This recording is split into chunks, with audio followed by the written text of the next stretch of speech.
Oh my gosh. Is it technical? Oh, hang on. Technical issue here with the microphone. All right, everybody, welcome to Audit Committee today. It's a very exciting Friday, sunny, International Women's Day. Got our lovely International Women Female Auditor General over there. All right, so we are ready to go. Let me start with my French. Bonjour à tous. That's it for today for my French. Happy Friday and welcome to this morning's Audit Committee meeting. I'll give you a quick run through of our agenda this morning. For our first item, we will welcome staff from KPMG. We're so happy to have a star-studded cast. We'll talk about them in a minute. Who will provide a presentation on their 2023 audit plan. This item is to be received, and we recommend that council consider and approve the report. The second item will be the audit of affordable housing. Our Auditor General, Natalie Goujon, will introduce the item, and Deputy Auditor General Joanne Gorenstein will follow with a 10-minute presentation. Following the presentation, the OAG will take questions from committee members and then any other members of council that are present. Following that, you'll be able to ask staff questions as well. For staff who are participating via Zoom, if you are answering a question, if you can please turn your camera on, that would be super helpful. We'll then vote on receiving the item and sending recommendations forward to council. Our third item is the semi-annual report on follow-up procedures. Deputy Auditor General Joanne Gorenstein will provide a 10-minute presentation on this item. The City Manager, Wendy Stephenson, will then deliver a 5 to 10-minute presentation in response to a motion from Vice Chair Brown, who was seeking a summary of our still outstanding audit recommendations. The OAG and City Manager will take questions following the presentations, and then we'll go to questions for staff. We would then vote on receiving the report and recommend council adoption. Our fourth item is the 2023 report on the Fraud and Waste Hotline. Audit Principal Sarah Parr will provide an approximately 10-minute presentation. The OAG will take questions following the presentation, and then we'll go to questions for staff after that. Again, we'll then vote on receiving the item and sending recommendations forward to council. And finally, our fifth item will be on the 2023 annual report. Auditor General Natalie Goujon will provide an approximately 10-minute presentation. Following the presentation, committee members can ask questions to the Office of the Auditor General. If there are other members of council present, you may ask questions of the Auditor General following committee members. We will then take questions for staff. We'll then vote on receiving the item and sending recommendations forward to council. And that will be that. So let's get started. Before we proceed, I will ask the committee coordinator to do a roll call of all members. Councillor Hill. Present. I see you, Councillor Hill. Councillor Kavanaugh. Present. Councillor Carr. Present. Councillor Kitts. Here. Councillor Hubley. Here. Councillor Lowe. Here. Vice Chair Brown. Here. Chair Curry. Here. You have quorum. Thank you very much, Melanie.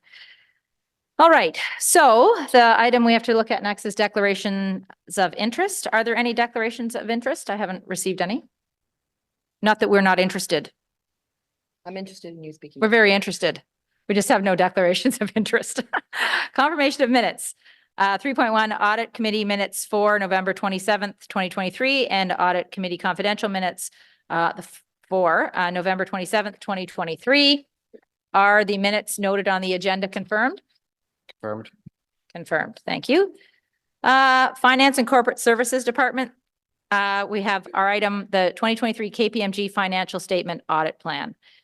The presentation will be by Isabel Jasmine, Deputy City Treasurer, and then representing KPMG, Andrew Newman presenting, Rebecca Prophet presenting, Kevin Travers, and Jonathan Jeannereau. Now, I want to just say one thing. Our audit partners from KPMG, one of whom I've worked with in the past, are highly, highly qualified, have incredible municipal experience, experience with many public sector institutions, including that they do the audit for the City of Toronto. So I've asked them already, if you have questions that you would ask them, you want to ask them that would get at that expertise. If you have questions from their various experiences in terms of their municipal experience, one of the partners, Kevin, is the lead municipality auditors. So these are people who have tremendous experience in auditing entities like ours. So they are happy, as they've told me, to answer any additional questions. So without further ado, we are on item 4. You'll come up. Thank you very much. There should be 3 spots there.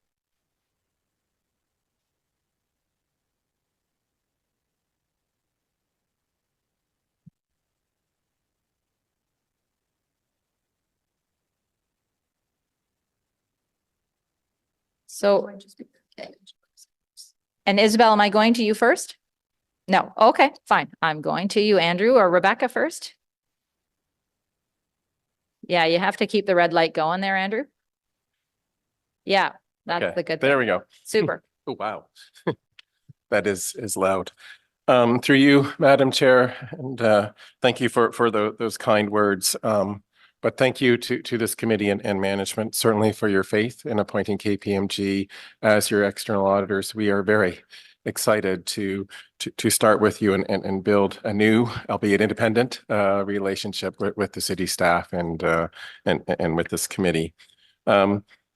I'll flip it to one more page so the people on screen can see the pictures as well. So I wanted to introduce you to our team. So I am Andrew Newman. I am the office managing partner for KPMG in Ottawa.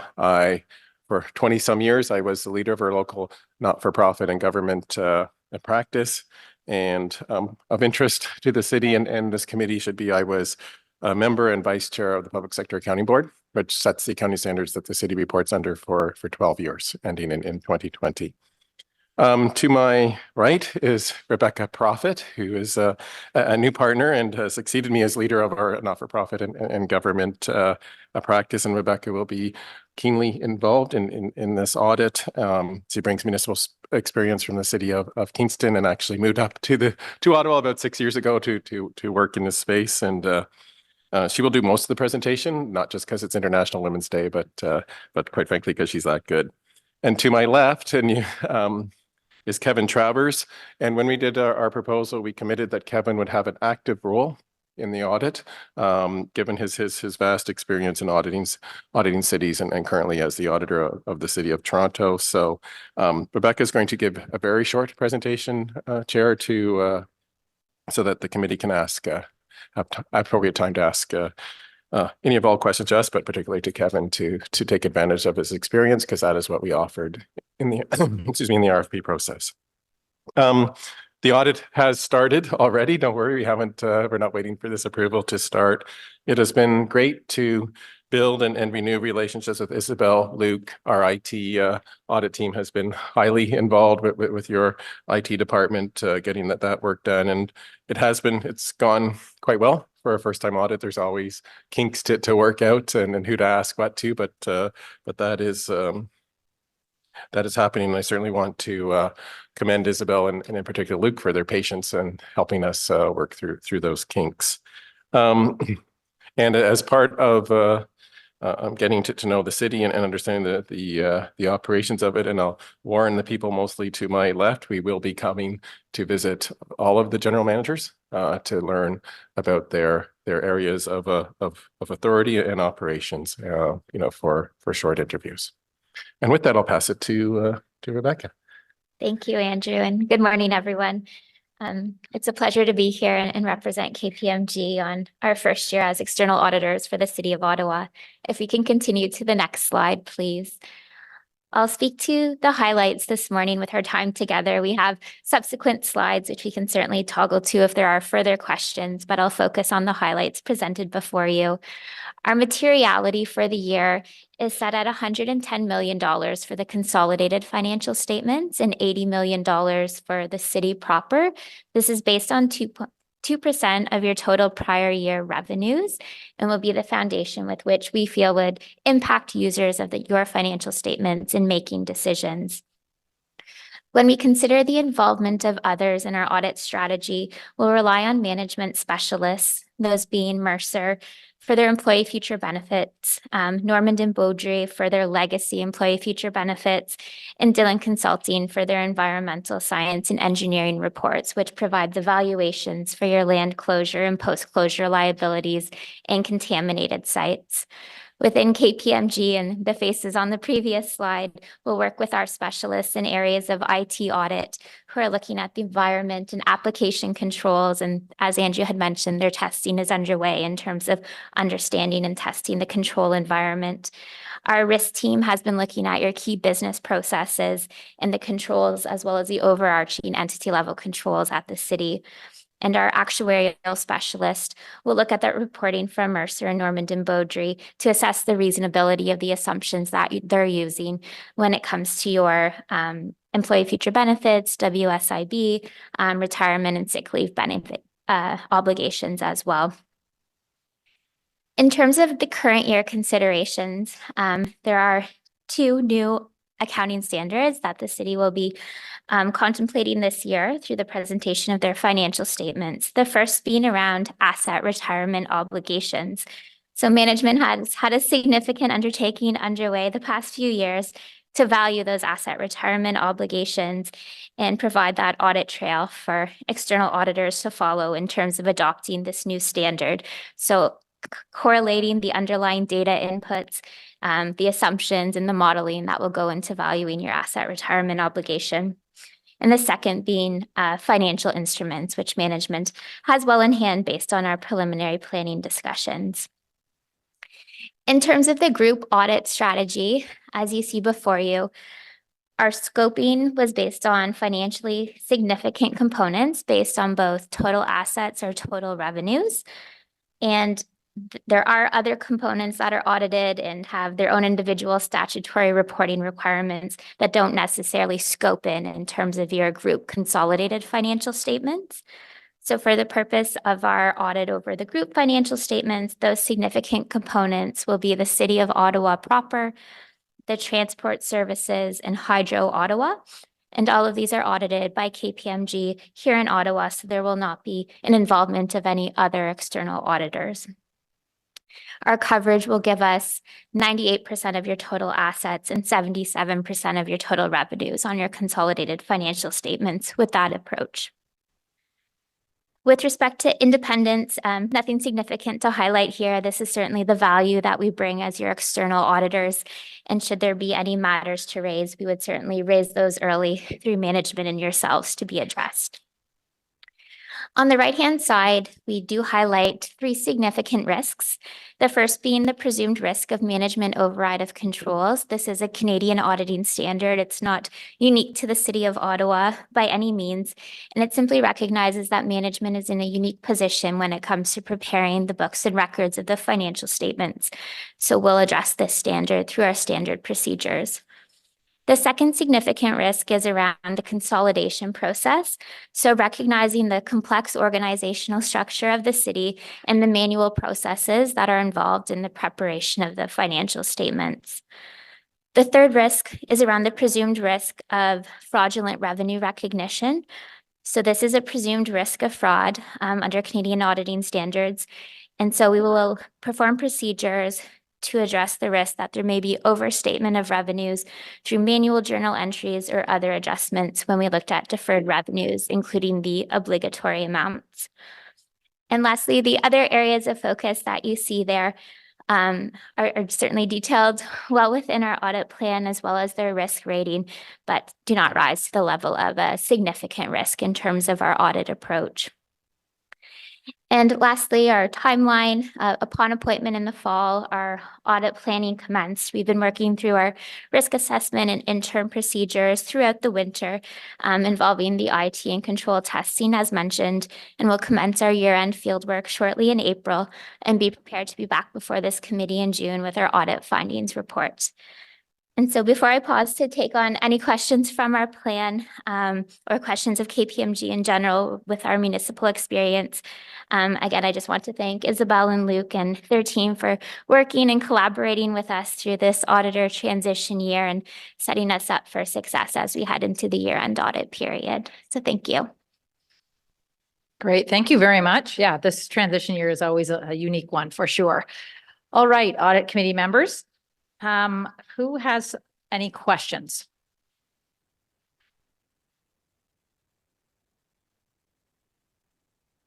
You're just blown away. You've nothing to ask.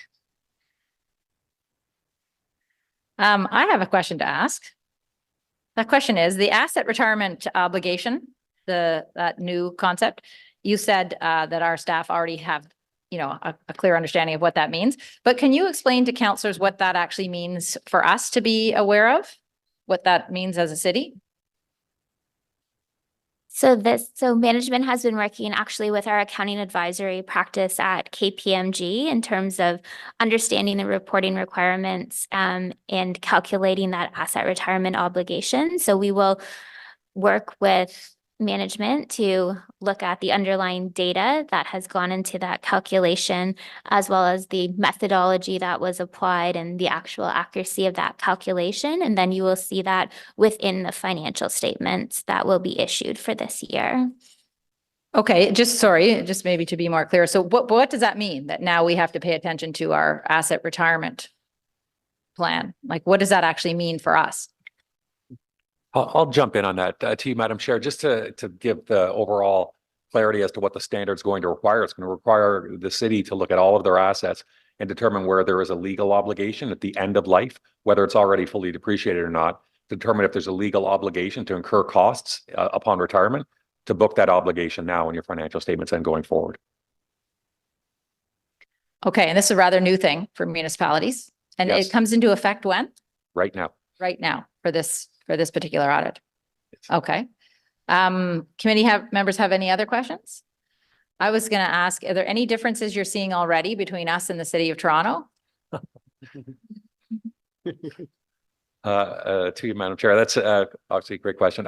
What I would say is, what's funny is that there's obviously a lot of similarities, right? So I think, and when it comes to risks, I mean, the risk profile here is very similar to the risk profile you would have seen when we presented our audit plan to the city of Toronto. There's always nuances, and there's nuances because of things that happen, whether it be related to the size of a program, the age of a program, the infrastructure, the systems that support it.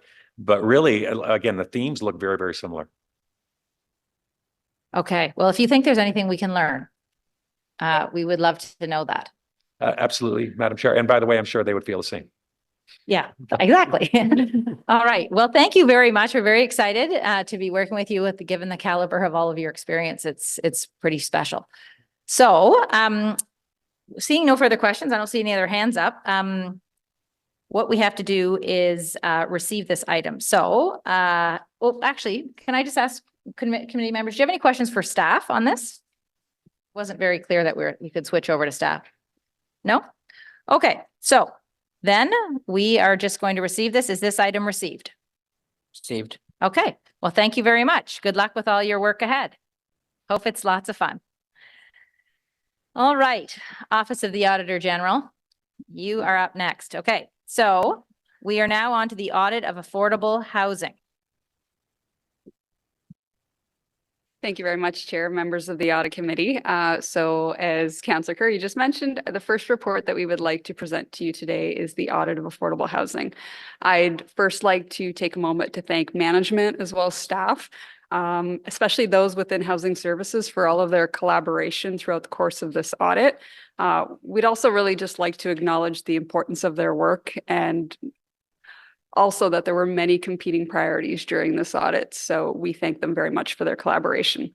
I'll now like to pass the presentation over to Deputy Auditor General Joanne Gorenstein, as well as Senior Auditor Corey Richardson, who will walk you through the results of this audit.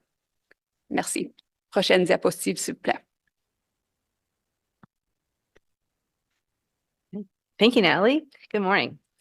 Housing affordability has become a critical issue across many Canadian cities, including the City of Ottawa.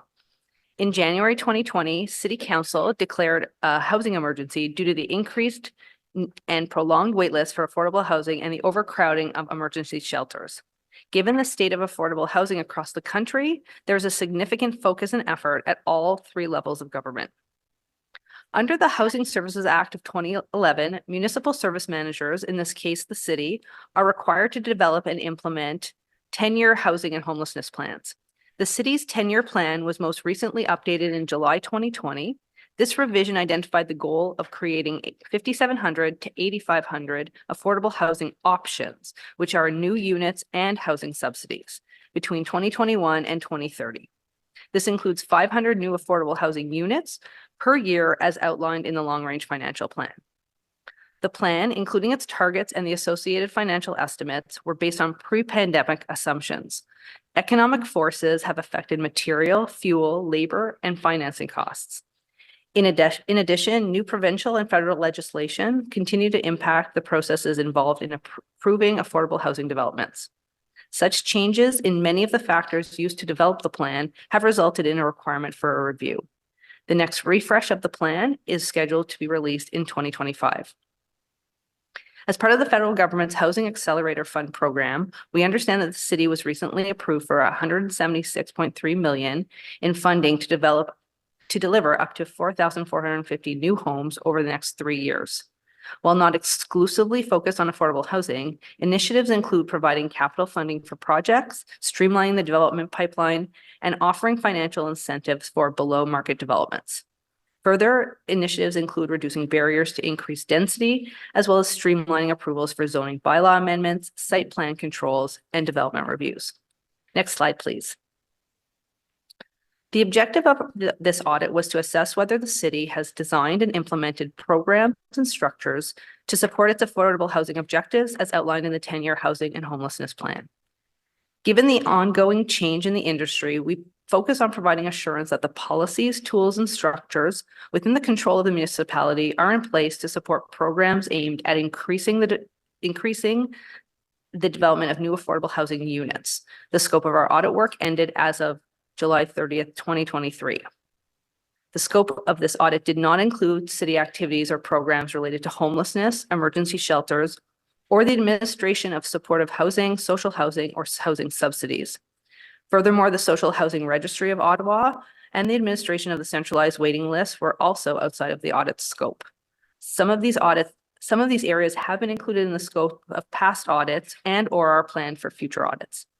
So just to pause here for a second, when we started this audit, we recognized the amount of change going on and facing this portfolio. The plan and the financial plan were outdated and due to be updated. There were changes coming to legislation and new programs and funding being introduced by other levels of government. We felt that the best way for our audit to add value was to provide assurance that the city has the infrastructure and programs to be successful towards the expected outcomes relative to affordable housing. I will now pass the presentation over to Senior Auditor Corey Richardson to present our audit observations. Next slide, please. Thanks, Joanne. So now we'll go to the findings. The first finding is related to the oversight and governance of the affordable housing portfolio. So affordable housing development requires collaboration across the city. While there is collaboration between the key affordable housing stakeholders, there's currently no cross-functional oversight body that has the authority to prioritize or expedite affordable housing projects. Nonprofit and private affordable housing developers have expressed that the current process and involvement with multiple departments can result in slowdowns and ultimately increased costs. Second finding relates to opportunities to expand and track the use of the tools, incentives, and programs used to facilitate affordable housing developments. This includes streamlining the application process, as well as broadening the scope of existing programs to allow for increased flexibility on conditions such as parking minimums, story maximums, and setback requirements. Additionally, there's currently no centralized view of all affordable housing projects and what tools are being leveraged, or feedback on effectiveness being centrally tracked. Ultimately, if programs and tools are underutilized, fewer developers would be incentivized to build affordable projects, and without a centralized view, the city could be less equipped to support development partners. Go to the next slide, please. So the third finding relates to the city's land strategy for affordable housing. So land is a critical element to affordable developments. Typically, a developer, to make an affordable housing project financially feasible, land must be granted at a deep discount or nominal value. While the city has an affordable housing land and funding policy in place, there is currently no formalized overall land strategy for affordable housing at the city. The city and Build Ottawa, which was previously known as the Ottawa Community Lands Development Corporation, each have revenue generation targets associated with the sale of surplus land. So this goal inherently conflicts with making land available to affordable housing developers at lower than market prices. Additionally, criteria that could rank suitability of surplus land for affordable housing developments are not yet in place. Finally, while all city-owned lands are looked at with strategic lens, other surplus lands across the city, such as properties owned by other levels of government or private stakeholders, are not evaluated for suitability or acquisition for affordable housing. So without a fully implemented strategy for identification, evaluation, and prioritization of land affordable housing developments, opportunities could be missed. So our fourth finding relates to the opportunities to review the scope of the affordable housing land and funding policy. So the policy requires that 25% of net proceeds of surplus property sales be transferred to the Housing Reserve Fund. This fund is specifically for the development of new affordable housing. So currently, only sales on land deemed appropriate for residential development are contributing to the fund. This has resulted in an average of 9.4% of total sales from all City and Build Ottawa going to the fund from 2018 through 2022, which equates to $5.9 million. If 25% of sales on all city-owned land were allocated to the fund in this time period, an additional 9.8 million would have been transferred and available for housing development, affordable housing development. So funding is one of the key challenges for affordable housing development. Maximizing the scope of the affordable housing land and funding policy would increase funds available to be used towards the achievement of affordable housing goals. Go to the next slide, please. The fifth finding highlights that there are multiple definitions of affordable housing used by the city. So the city has multiple definitions of affordable housing, usually ranging from 30% of gross income up to the average market rent as defined by Canada Mortgage and Housing Corporation. Without a consistent definition of affordability, the reliability and consistency of monitoring and reporting is reduced, which can negatively affect decision-making. Inconsistent definitions can also create a confusion for stakeholders. So our last two findings relate to reporting on the progress against outcomes and key affordable housing indicators. So the primary mechanism for reporting on affordable housing targets is the annual 10-year housing and homelessness plan update. Currently, the annual update does not fully align with the commitments made on reporting of progress against targets. For example, there's no reporting on levels of affordability as committed to in the plan. Additionally, there's an opportunity to publish key affordable housing indicators more frequently in quarterly dashboards with such information as the stage of approvals or construction, number of bedrooms and units, and geographical data. So to conclude, the city has not met its new affordable housing unit goals in recent years, primarily due to the funding levels from all levels of government and capacity issues in the housing development sector. However, the city does have structures, programs, and tools in place to progress this portfolio and has been responding to the continuous change being experienced in the market by reviewing and renewing strategies, plans, and approaches. 9 recommendations were made in this audit, and all were agreed to by management. So we'll go to the next slide and be happy to take questions. Thank you very much. Before we just start on questions, there's a procedural motion that I will ask Vice Chair Brown to read, please. Thank you, Madam Chair. Whereas the supporting documentation for item 5.1 titled Office of the Auditor General Audit of Affordable Housing was not circulated with the agenda package. Therefore, be it resolved that the Audit Committee approve the addition of these documents for consideration by the committee at today's meeting pursuant to section 89.3 of the Procedure Bylaw number 2022-410. All righty. So including that, is that item carried? Carried. Carried. Thank you. All right. Questions?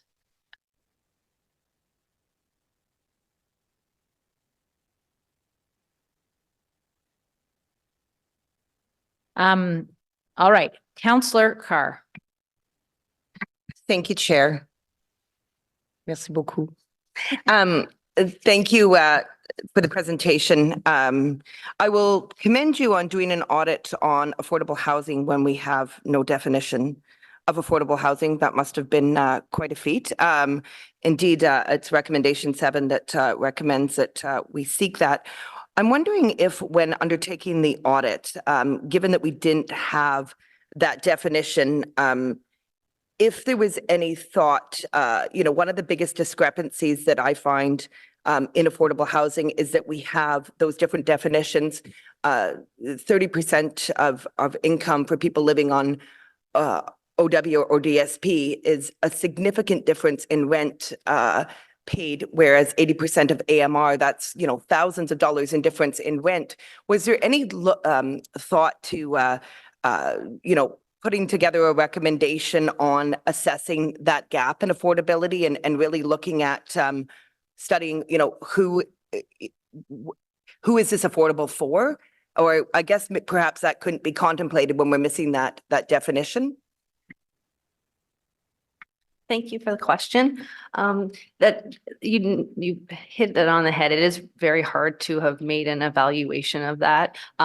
We obviously recognize that the definition is a widespread and we when we did our work and spoke to management and obviously external stakeholders, that's the challenge around, it's in the province, you know, it's not unique to the city of Ottawa, and I think become the challenge. So I do know that as part of our discussion of recommendations, management is working with the province as well to sort of streamline and try to narrow this definition so that the focus can be on, okay, what are we doing for this particular affordability level and whether or not there needs to be adjustments. So it really wouldn't have been part of our scope, but we understand that and we felt that we had to talk about this definition. It was a key limitation here in the industry. So I know your work plan is very, very full, but given that this is affordable housing is, you know, the greatest priority of council and all levels of government, I would say, well, not quite, but certainly stated that it is. Do you see potential audits in the future to really look at the fact that there is such a gap? I mean, we have people that are living in housing are paying a few $100s a month, and the definition of affordable that we use, that the provinces use, 80% of average market rate, could mean somebody living in a neighborhood of mine is paying, you know, $1,800 is considered an affordable rate. So do you see future audits that could be done to really tackle that discrepancy and that sort of missing level of affordability? Thank you for the question, Councillor. I think there's a few ways we can capture some of that. Obviously, with all of our audits, we do follow-up procedures. So first and foremost, when management has addressed this recommendation, we'll come back to look at how they've defined it, and we usually kind of see how that's been communicated. So I think that's the first step in taking a look at that. You may also remember that on our audit plan for 2024, 2025, with a commencement actually in this year, is a housing and homelessness services audit. So there's other aspects where we will be coming back to looking at some of these elements. So it would also give us an opportunity to come back and see if there are other trickle-down effects from the definition. We also make recommendations with regards to giving a little bit more information on what's affordable, what type of affordability when it comes to reporting. So I think all three of those aspects will help to address some of your concerns.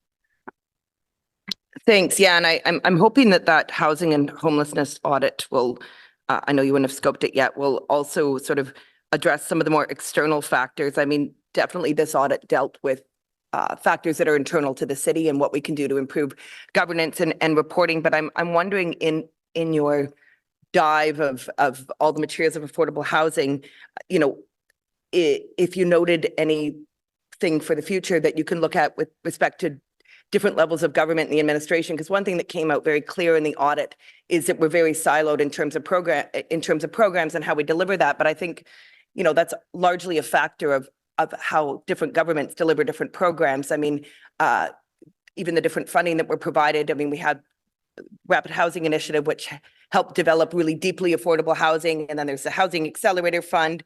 We get money from the province operationally. Like it's kind of all over the map. And I think that that's really what's happened.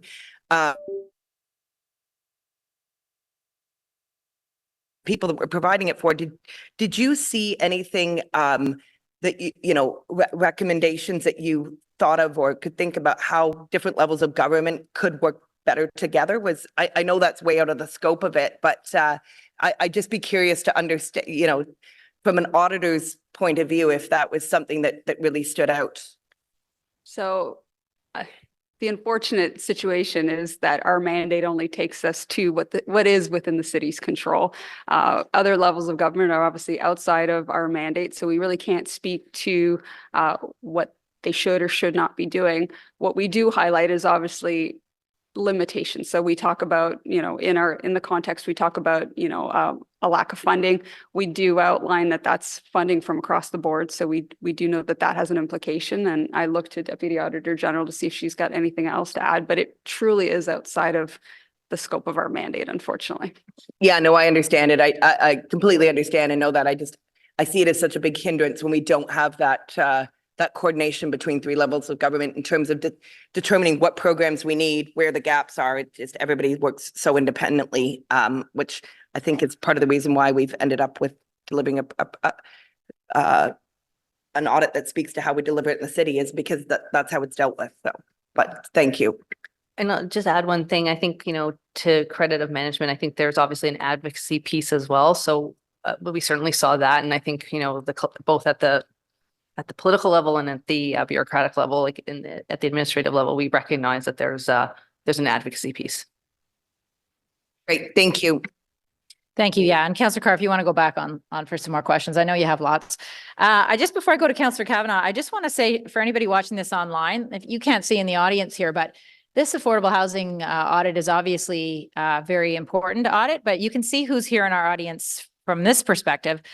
We can see, and we have emergency and protective services here, Ottawa Community Housing. We have procurement, economic development, infrastructure services, OC Transpo, Public Works, Parks and Rec. I think we have every single city manager sitting in this room right now listening to this audit. If I've missed anybody, I'm sorry.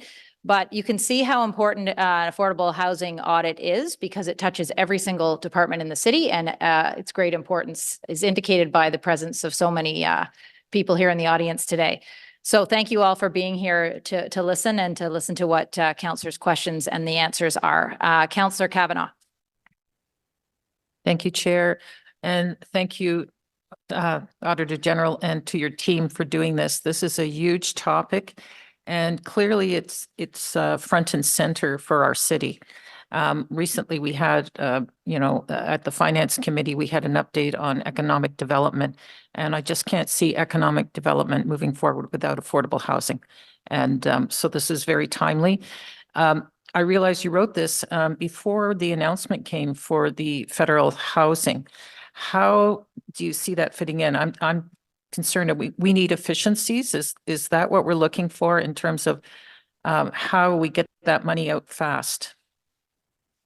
Thank you for your question. I think, well, you're correct. We knew we were working on the audit when the application process was happening and the projects were being proposed, but not obviously when the announcement of the funds came. But I think, while not specifically mentioned in the report, I think our belief is that the structures and the recommendations that we're making would apply to this. The idea is to absolutely gain efficiencies while keeping to the controls that exist, and allowing that's why, one of the recommendations was that oversight role. I wouldn't normally want to recommend an additional layer of bureaucracy, but because, as has already been pointed out, there are so many parties involved in a development application or development process for affordable housing, to get all the people in the room together to expedite an application or approvals or whatever, was where we thought, and when talking to management, it could very much help. So we do believe that the controls and the recommendations that we're suggesting will apply to this new bundle of money. Yeah, I appreciate it. And in terms of the a governance structure being developed, you're talking about overseeing both planning and housing services. Is that correct? Our recommendation would cover the various parties in the planning, as well as housing service to come together as needed to help prioritize and expedite these projects.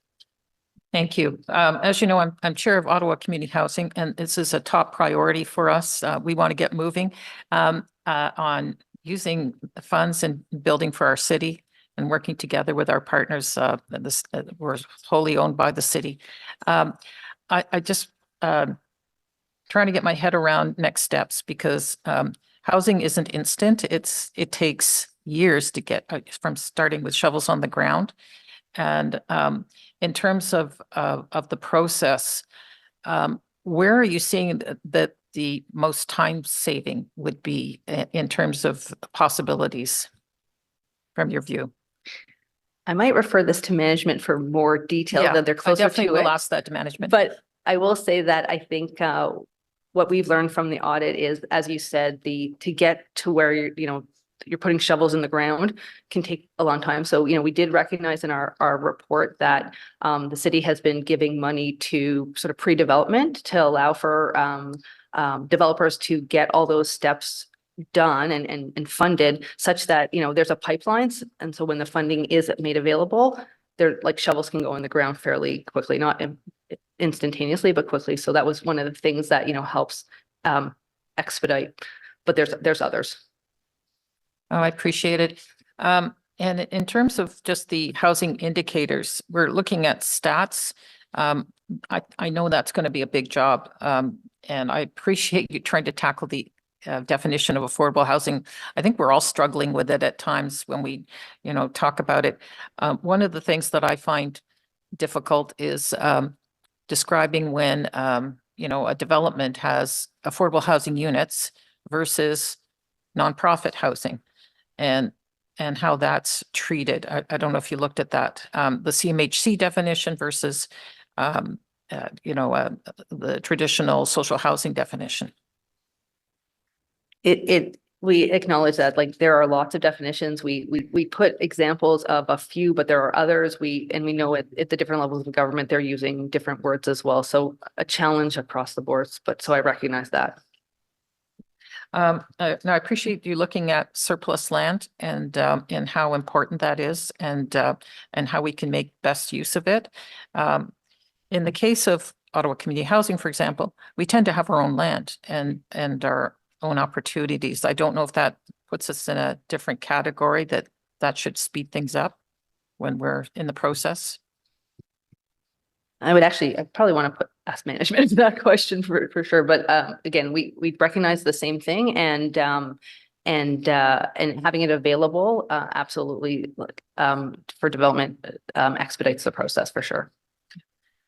Thank you. And I appreciate the fact that, with our 10-year housing and homelessness plan, what tends to get talked about, and I know you didn't do this in your audit, is the fact that we have to house people immediately, and that's transitional housing, which is in a totally different category.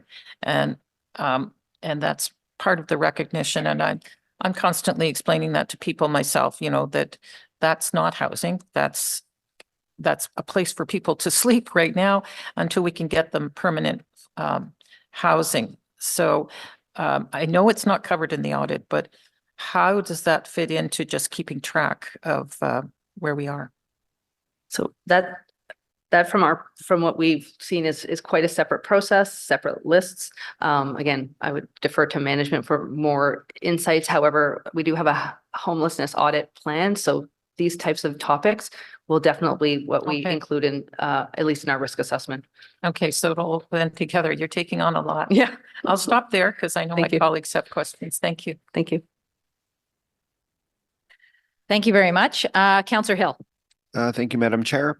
Did this audit take into consideration the zoning bylaw working group that's taking place right now to better consolidate the official plan to our zoning? I'm trying to think. Thank you for the question. I believe we would have known about it and it was brought up. We didn't have a specific finding about it, but it was certainly brought up as part of the information we gathered. Okay, thank you. When discussing how Ottawa has fallen short in its affordable housing goals in recent year, your report mentions the usual issues such as labor costs, skill shortages, interest rates and such, but you also attributed new provincial and federal legislation that impacts the processes involved in approving affordable housing developments. My understanding of the provincial legislation in particular is that it was designated to incentivize housing supply, not slow it down. Can you speak to the concerns that you have with that legislation? Thank you for the question. I think the comments we were making, and this is really in the background section of our report, was really saying that the changes, so absolutely the legislative changes that we were seeing are aimed to shrink the process and the pressures to shrink those down. So what we were referencing is even the analysis and the work to be done to work on those reductions takes time and process. So we just wanted to flag that there's a transitional process here. Once that transitional process is completed, is it your assessment that we're going to be more efficient? That's the intention. That would be the intention. Hence, yeah. On page 4 of the report, you speak to the expectation in the LRFP of an increased revenue for affordable housing of $8.8 million from the VUT and land sales. Do you know what the percentage is or the breakdown between that $8.8 million figure in terms of generation from VUT versus land sales?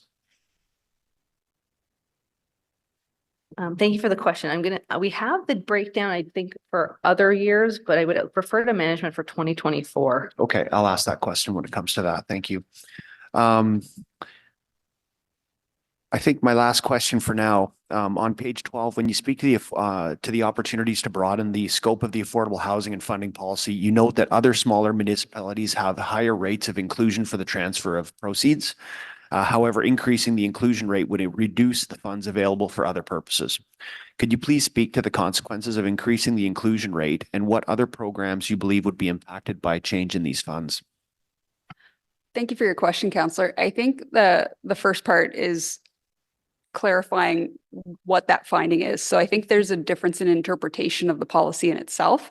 So our review of the policy is that 25% of any sale of land should be going towards the either affordable housing units or the affordable housing reserve.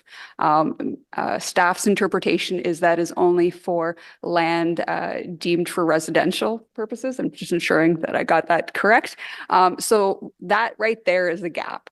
We do highlight that through our discussions and review of other municipalities, some municipalities are providing more than 25%. I actually think some much smaller municipalities are actually putting 100%. We're not stating, it's not for us to state what percentage needs to be there. We are highlighting to committee and council, though, that there might be a difference in expectations. So if you were reading the policy the way we were reading the policy, there's a gap as to what's actually being applied right now. And as you all know, it is not up for my office to state how much funding should be provided to any particular priority of council. So we're highlighting it, and it's why we recommended that management do a cost benefit analysis to see the impacts of if they were to change their current application.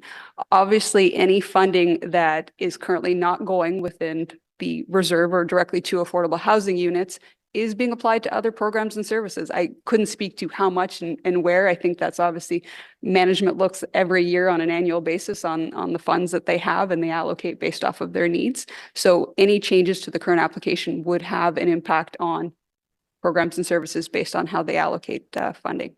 Thank you very much. Thank you very much. Vice Chair Brown, your questions were just for staff? Okay, so I will go to Councillor Lowe. Thank you.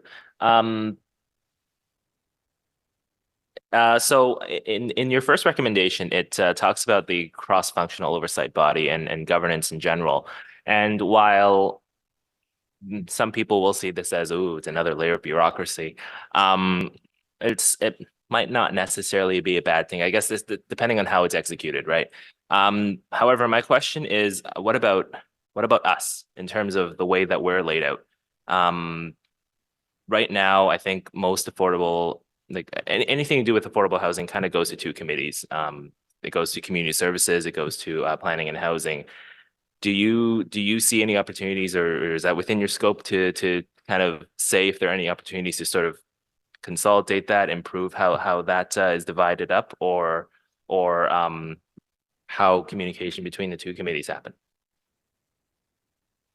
Thank you for the question, actually, and I will see if Natalie has a comment about the authority. It wasn't a topic we focused on necessarily looking at sort of that more of an administrative piece, but I appreciate that there could be an opportunity to streamline, because there could be similar silos or missed opportunities. So I agree.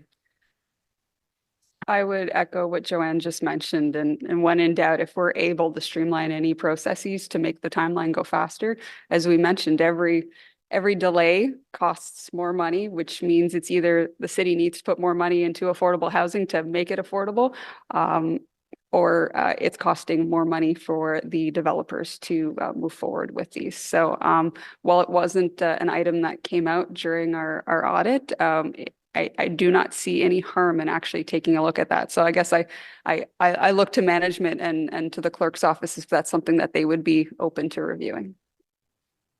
Okay, thanks. Like during when we were new counselors, part of the governance review in that big chart we received was combining not combining, consolidating where the affordable housing functions go. So perhaps that's a question for staff later. Then, yeah, okay, thank you. Thank you very much. Thank you, Councillor Lowe. That's the thing. I mean, that's what I said. You see every department in the city is here. You know, so does it go to every single committee or do we try to streamline it? Because going to every committee would take more time, but yet everyone's input is important, right? So absolutely, I think I agree that clerk's office can maybe think about that. How do you make sure that everyone is looking at this and then that it's not siloed? You know, it's kind of a difficult challenge, but it is important because of how many departments it touches. Thank you for highlighting that, Councillor Lowe. And so now, Councillor DeRoche, before I go to questions for staff. Thank you. Thank you, General, for the report. I think we're very good on the advocacy side, and there's a lot of attention on that. But I wonder on how well we do the administration of housing, and I think the report is starting to get into that area, and it talks about governance because it is really, I think, one of the few branches of the city that after amalgamation was not amalgamated. We have Ottawa Community Housing, we have Nepean Housing, we have Cumberland Housing, we have a lot of other housing providers who I think are probably doing a good job. But in the age of evidence-based policymaking and decision-making, I don't know if this is the most efficient. I don't know if we are maximizing the spaces that we currently have so that if a unit becomes available, are we making it available as quickly as possible? If someone is evicted for the right reasons, are we making that unit available? If someone is overhoused, how are we moving that person as efficiently, as quickly as possible so that we are maximizing the current stock that we currently have? And I just don't have that answer. So do you think that this new governance model will put us in that direction, that we as a council will have some clear picture in terms of efficiency of the administration of community housing? We have that with a ton of other branches of the city, but I don't think we have that right now with an important file, as I think we all agree. Thank you.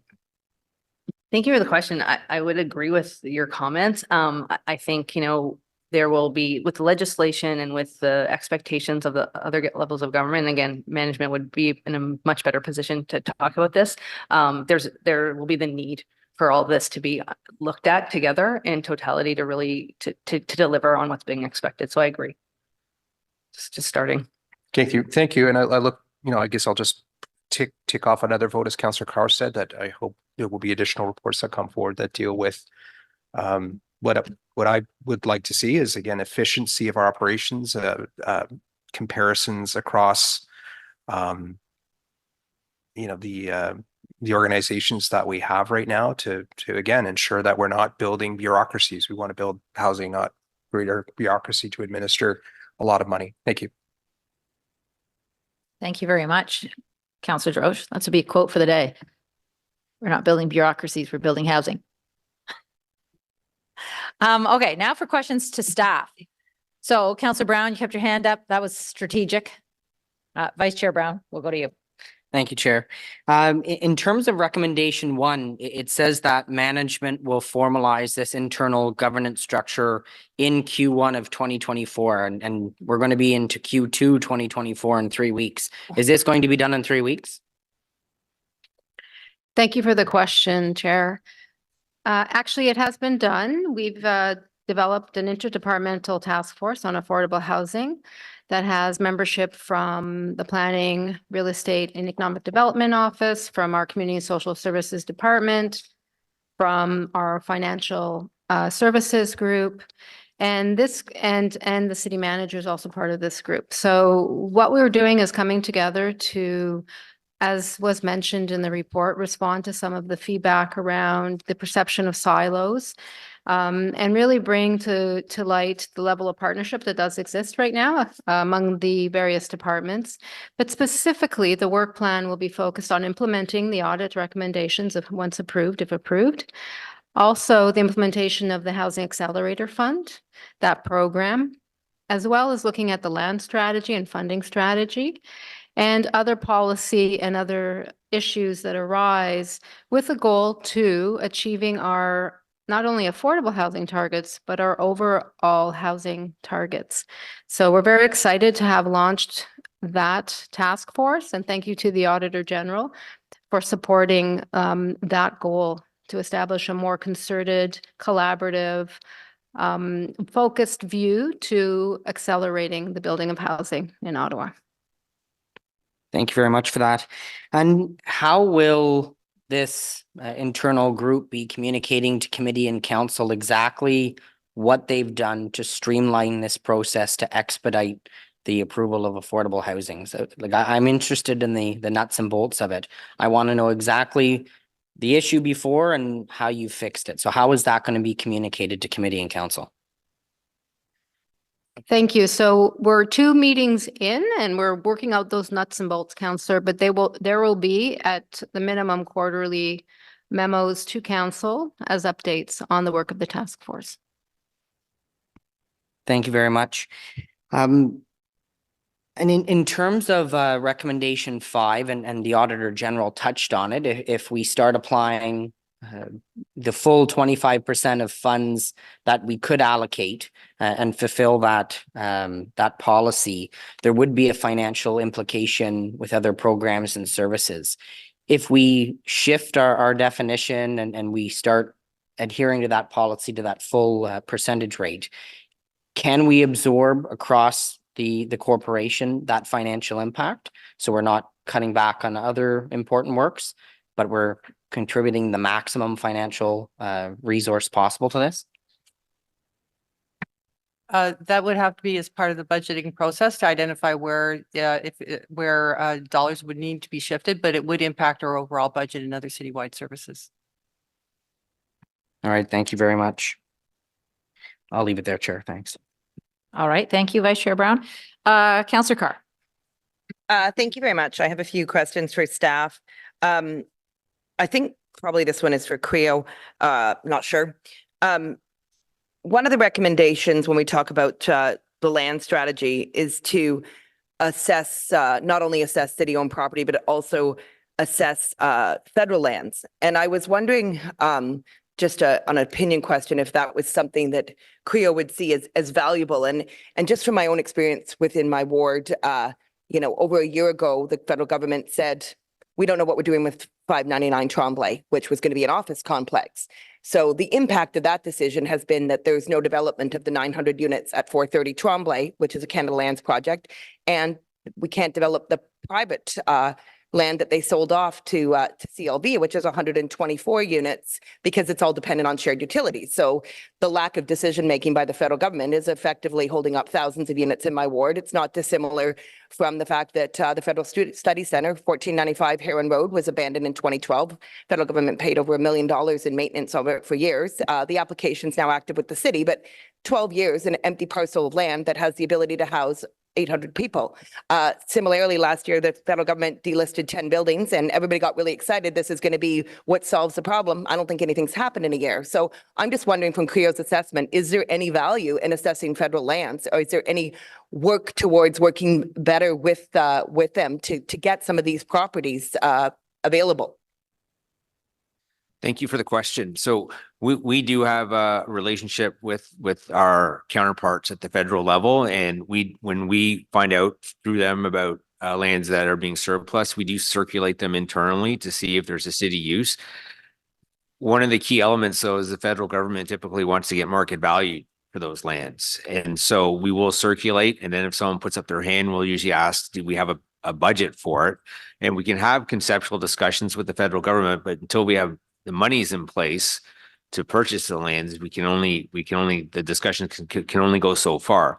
I think I'd also add, just from recent discussions with them, and not to defend the federal process, but I think they have a lot of hoops that they jump through, my understanding, in terms of a hierarchy of who gets first dibs on the lands. And sometimes there might be other groups that are holding up those lands also. Okay, so just to clarify, so the federal government has a lot of land in Ottawa, obviously, nation's capital, the epicenter of the federal public service, but they ask for market value for their lands. So even under programs like the Federal Lands Initiative, they're still expecting market value for all of those lands? I can't say for all the lands, but when they do surplus lands, they are looking for market value. Just as when we're surplusing lands, we're looking for market value also. Okay, excellent. My second question with respect to lands, I know there's recommendations within the audit, basically about making city-owned lands more available. And I know in my discussions with Clara's team, we talked about things such as an acquisition strategy, which, has the potential to box us in because you're only allocating finances for acquisition. And we still can do acquisitions like we did in my ward recently of 1245 Kilbourne. Do we see any opportunity? I'd be curious, I guess this is probably more for Clara's team. What are the opportunities we see in making lands more available to non-for-profits? Like I know that we do it, for example, Capilano Drive, for Salis, I believe that was city-owned land that was made available. Do we see the opportunity for a more proactive process to dispose of lands? And I'll just use an example. I think there's a parking lot in the Glebe, I think 545. I don't have the address exactly right. It appears in our list of our pipeline. Is that, for example, something where we can put a sign on it and ask for not-for-profits to express interest and provide that land? Like, how do we really see that that we can better leverage our city-owned lands through some of these recommendations? So just to start, so when we want to surplus lands, obviously we'll circulate those lands around all the different city departments to make sure there isn't an internal city use, because we certainly would not want to dispose of land and find out 6 months later, oh, we need that land for something else. And we always have an ongoing relationship with housing services to make them aware even before we do circulations. And one of the next steps for us is to revise our disposal policy to basically give a first right to housing on any land. So before we surplus them internally, we will officially surplus them to housing services so that there isn't a conflict between departments. Because of the great need for affordable housing, we would make them aware of it first. So I just wanted to give that step before all comments. And if I may add, Chair, and from that process that Peter described, what we would do then is issue a request for proposal for nonprofit housing providers who would be interested in developing the land and building for affordable housing, of course. How long does that internal disposition process take generally? Is it quick? For the circulation, or I think we usually put 30 days on it. Excellent. Can I ask one more question, Councillor Curry, and then move, or do you want to move now? Sure, go ahead with one more, and I will just say to the economic development staff, if you have a comment you would like to make now, would you think it would be helpful? You don't have a question coming right at you, but let me know.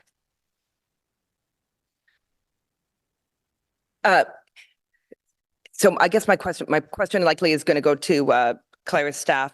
The whole thrust of the audit in terms of the fact that we're not meeting our targets of 500 affordable units per year.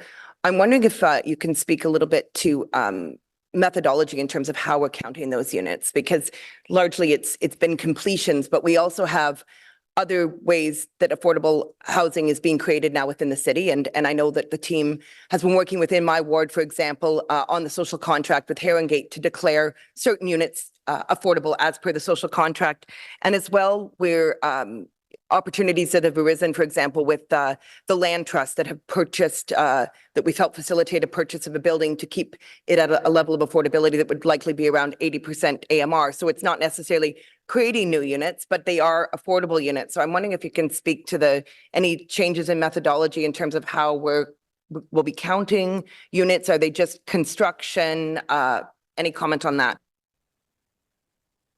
Thank you, Madam Chair. We follow the guidelines or the recommendations in the 10-year housing and homelessness plan. And what that looks to is delivering new units. So our targets within that plan from 2019 are to deliver 500 new units a year maximum. So what was identified, I guess, through the audit was how many completions have we achieved? In 2019, I think there were 270. It dropped, obviously, through the pandemic. Right now, we're slated to complete over 400. I think it's pretty close to 500 units this year, 475. There are another 425 that should be completed shortly thereafter. So things are really starting to pick up and move. We have 500 and some odd that are have some funding put toward them. We just need to top that funding up to get those rolling. And then we have thousands more in a pipeline, again, requiring funding. The other metrics you were speaking to were acquisitions through OCLT to maintain existing units, but we haven't in the past necessarily reported on retention acquisitions, but it's certainly something that we can start to identify in our regular reporting. Yeah, I do find that interesting that there has been no attempt to capture that sort of retention, especially when we receive reports, from Steve Pomeroy that we're, for every unit we create, we lose, I think it's 31 now, it used to be 7. And, that naturally occurring affordable housing stock, whether through acquisitions, I do think it's, in some cases, the level of affordability are less than the new units we're creating at the new definitions of 80%, 90% of AMR. So I do see value in trying to capture what really is an affordable unit. I'll go off, but I might come back. Sure, no problem. Thank you. Councillor Lowe? Thank you, Chair. So I guess I don't know where this is going to go, but it's going to go to someone. I got a quote of the day too. So I know this is sort of just a recommendation right now, and we haven't, I don't imagine there's been any execution of creating that central, sorry, I got to scroll back up, the cross-functional oversight body or sort of that thing that sort of puts everything together.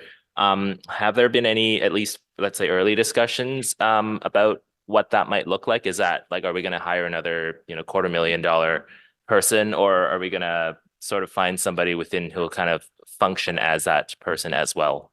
In addition to their regular role? So Chair, as I mentioned earlier, we've established an interdepartmental oversight body that it has membership from the Planning, Real Estate, Economic Development Department, our Community and Social Services Department, the Finance Department, the City Manager's Office. We're really focused on advancing the Housing Accelerator Fund plans. Once the funding plan is approved by council, the audit recommendations, I'm implementing those audit recommendations. And it will also guide discussions and provide input into the 10-year housing and homelessness plan refresh.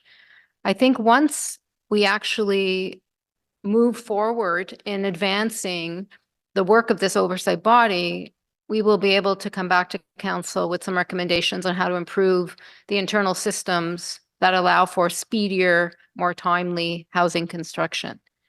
So I would ask for some time to be able to actually activate on a new internal mechanism to actually break down those silos. Okay, thanks very much. And my next question then is to go back on the other topic that I mentioned about our governance. I maybe for the clerk's office, either the interim clerk or the upcoming clerk. When we were at the beginning of the term, one of the discussion items in the governance review was indeed, do we sort of consolidate stuff into one, either all of it into planning and housing or all of it into community services when it comes to affordable housing? Depending on how much you can share, what was the feedback like on that item? Madam Chair, as the member noted, there is an opportunity for council to review its governance structure, including the mandate of its standing committees twice per term, once at the beginning and once again at midterm. I can't speak specifically to the amount of feedback we had on that. Well, members were there for the council meeting in which that was discussed. The clerk's office will be administering the midterm governance review process this year, which will include consulting with all members of council and the mayor. Historically, decisions regarding the structure and mandate of the standing committees has been something driven by the consensus around the council table. Yeah. So you'll have an opportunity to give more feedback. Yeah. Now that you've read this audit and you see where we're at. Yep. Okay, understood. Thanks. Thank you very much. Thank you. Councillor Kavanagh. Thank you, Chair. And thank you for the work you're doing. It's a blend, and you're also dealing with the transitional housing, which is not what we're talking about today, but you've got your plate full, no doubt. And I really appreciate hearing that the task force is up and running. That's good news.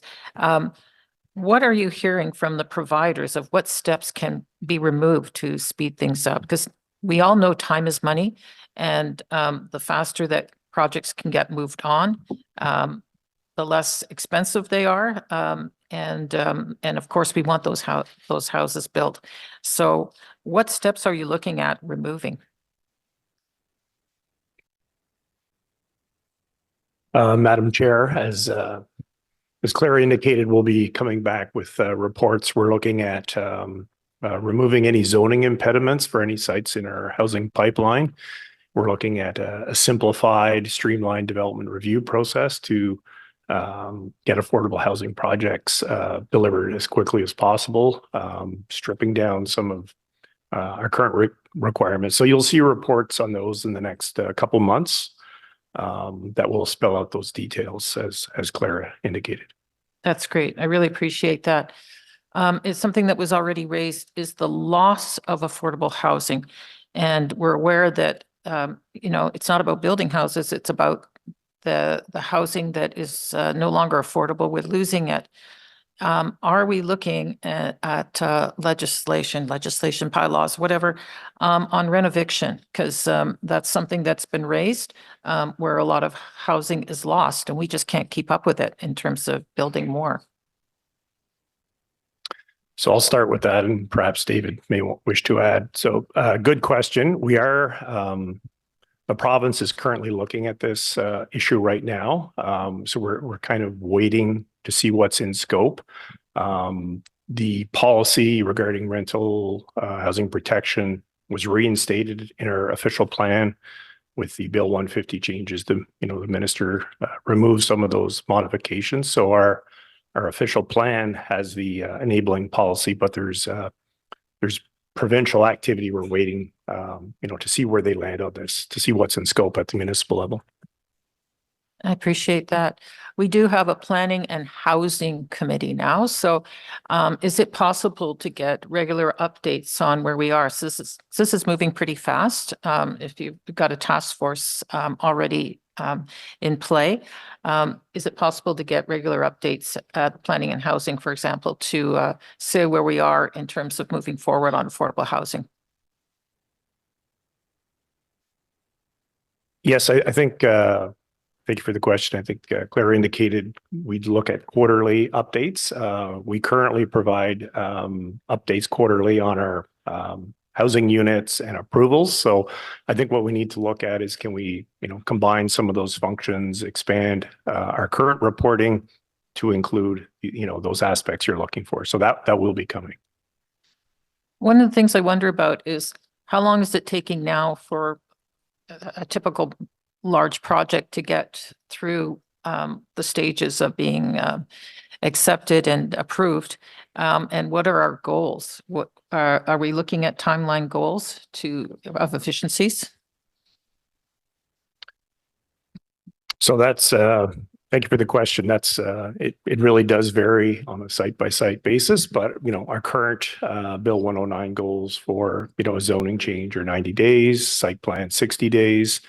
But it does vary significantly depending on the site. I can think of a recent OCH site where they, changed the secondary plan. There were a lot of policy changes that had to happen to respond to changing conditions on site. So there's no one simple answer, but what we are looking at is, fixing any zoning issues that are going to slow down or affect those, be proactive, work with our providers and our housing services group to get those in place so the sites will truly be shovel ready. Are nonprofit or affordable housing projects going to be prioritized? Yes, 100%. You've probably seen recent communication in terms of our planning services, internal structural changes where we've created a group to prioritize the review of affordable housing projects. I mentioned some streamlining process changes that will be coming back to you in the next couple months on. So yes, it will be priority number one. Right. We could look at other cities such as Toronto, who's really pushing forward on that. Are we looking at those models? Certainly, we're always looking at best practices. I'm not sure specifically what you're referring to in the Toronto situation. Is it from a review perspective, or is it from a housing delivery? Affordable nonprofit housing.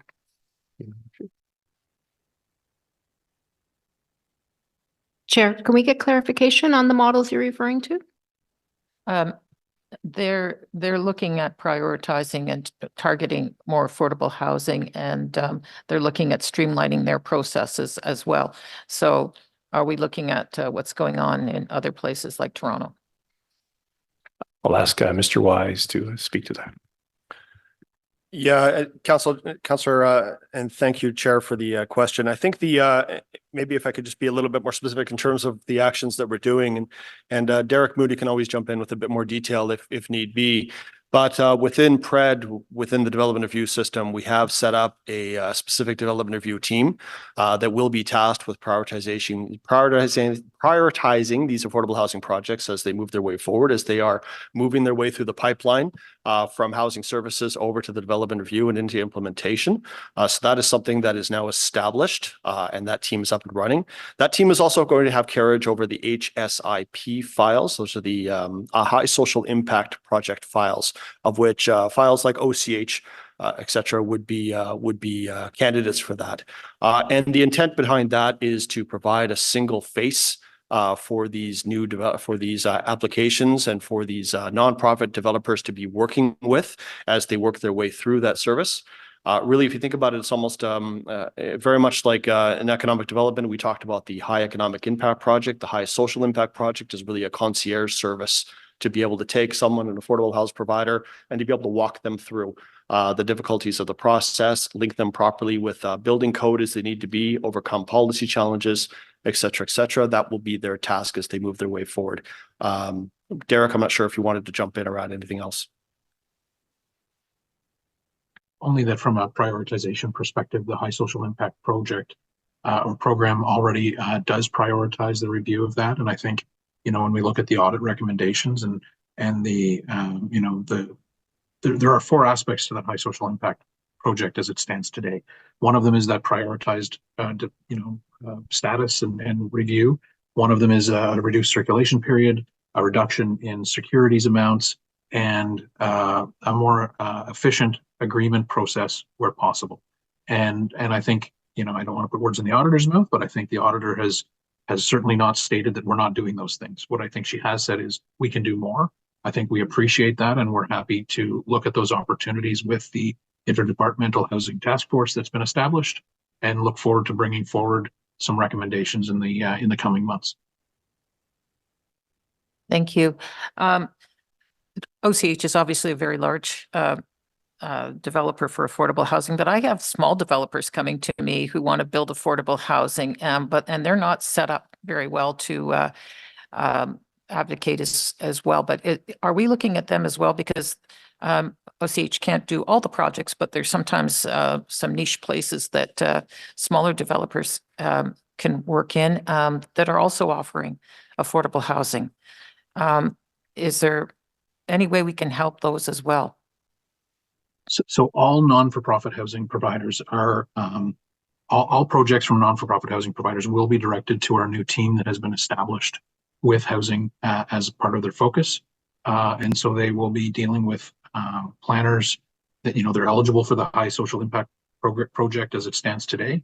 And as we look at that half list and look at projects that will ultimately come forward for funding, whether it's a big developer or a small developer, they will be eligible for the same measures that we're proposing or will be proposing to committee and council in the coming months. Great. In terms of large developers that are commercial, for-profit developers. Is it possible for us to offer incentives for them to include affordable housing, especially near transit? What have we got to offer them? Because they don't do it voluntarily, and we need that type of affordable housing as well.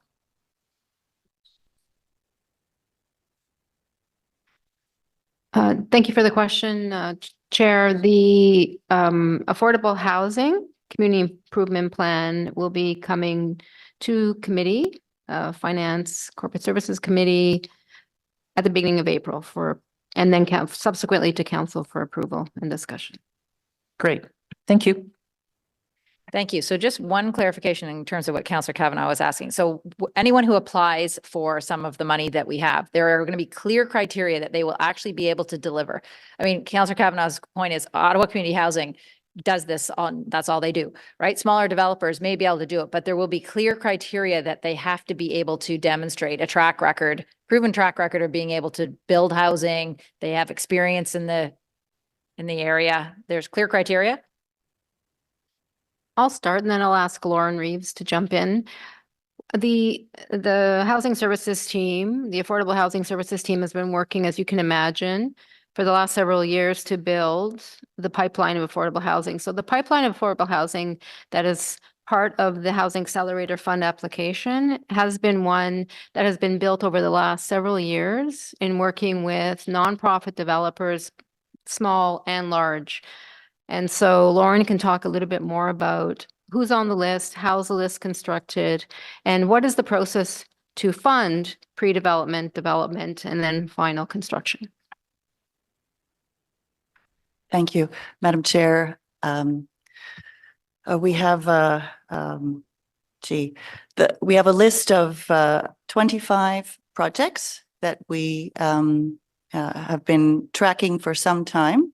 That list continues to grow. We hear from private and nonprofit housing providers weekly who are interested in consulting with us on opportunities.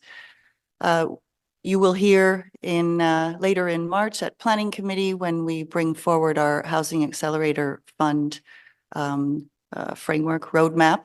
You'll hear about the request for expression of interest, for example, that we just put out to this short list of 25 not-for-profits. And those on the list have from 8 units to 750 units in their projects. So they're all sorts, but they're all going to be measured against the same criteria in the context of their projects. So we'll look at design, of course, and the clients that they're serving. We'll look at the financial viability and the value.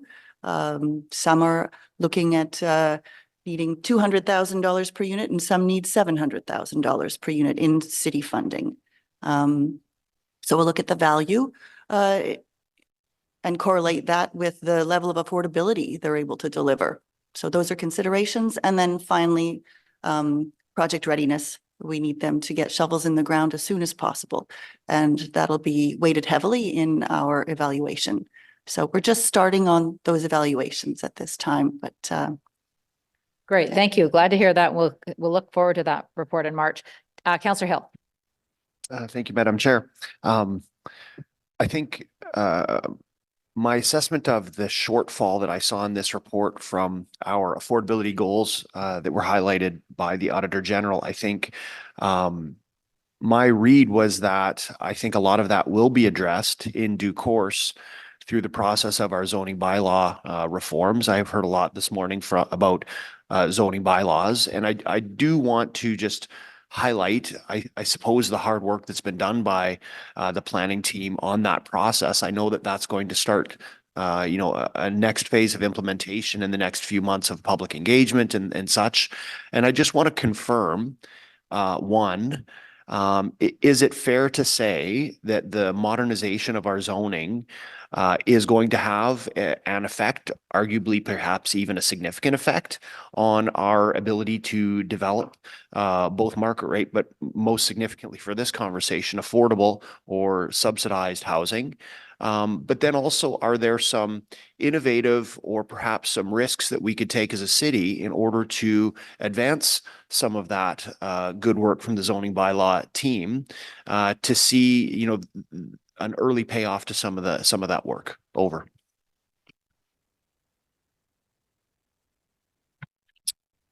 Thank you, Chair, for the question. The new zoning bylaw project is a very significant piece of work. That is the primary land use regulation that we have to regulate development across the city, of course. And while the zoning bylaw cannot make housing affordable, it can certainly make housing unaffordable.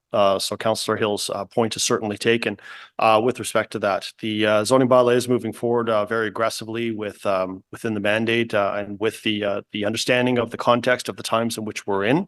Looking at vastly simplifying those regulations, looking at removing the regulatory barriers that have been impeding or frustrating things, and really trying to bring us into a much more streamlined process. And that involves conveying of as of right permissions where possible, so that we lay out clearly what the expectations are, and builders, nonprofit developers, people who are looking to establish a greater supply of housing across the city, across all of the various housing sectors, will be able to rather move towards building code permits as much as possible, rather than moving their way through a regulatory process.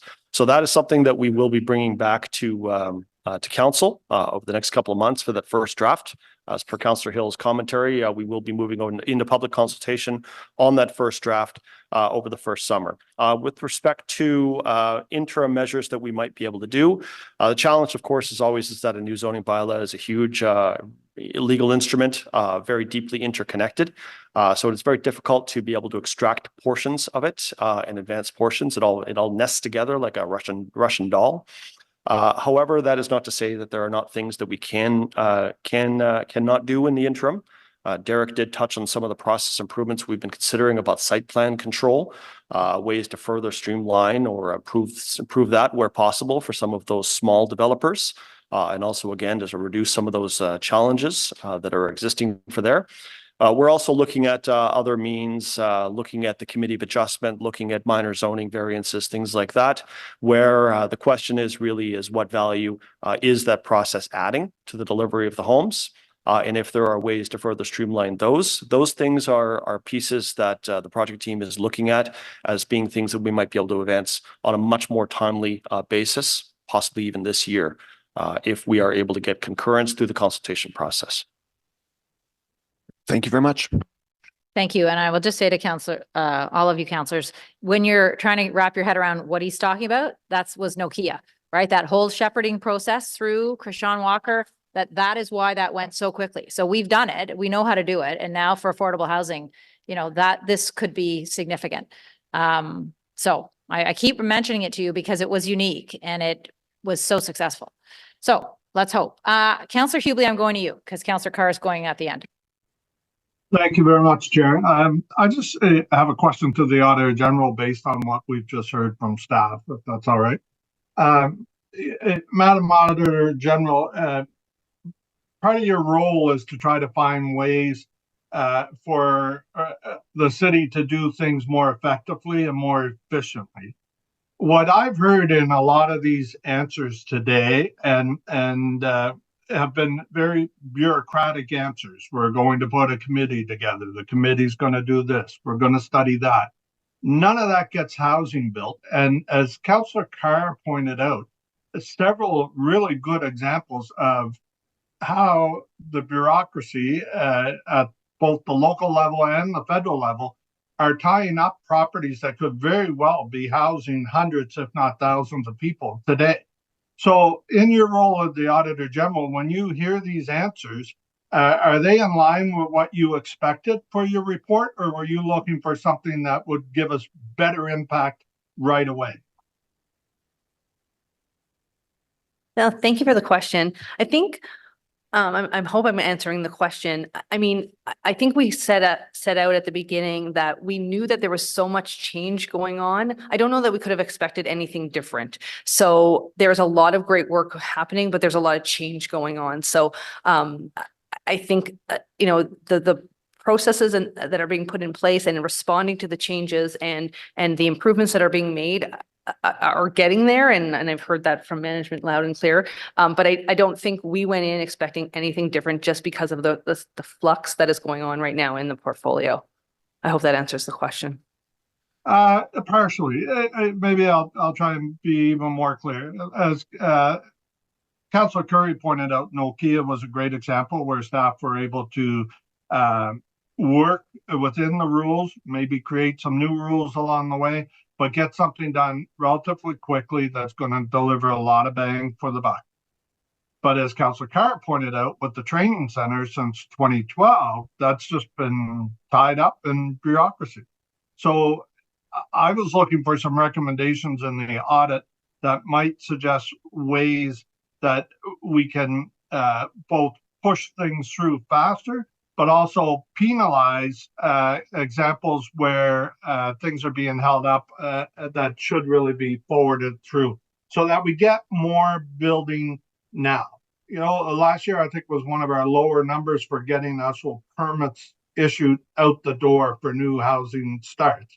I don't want to see that as a trend, and that you know, we're going to have all these little committees reviewing every file and taking months, if not years, to approve housing.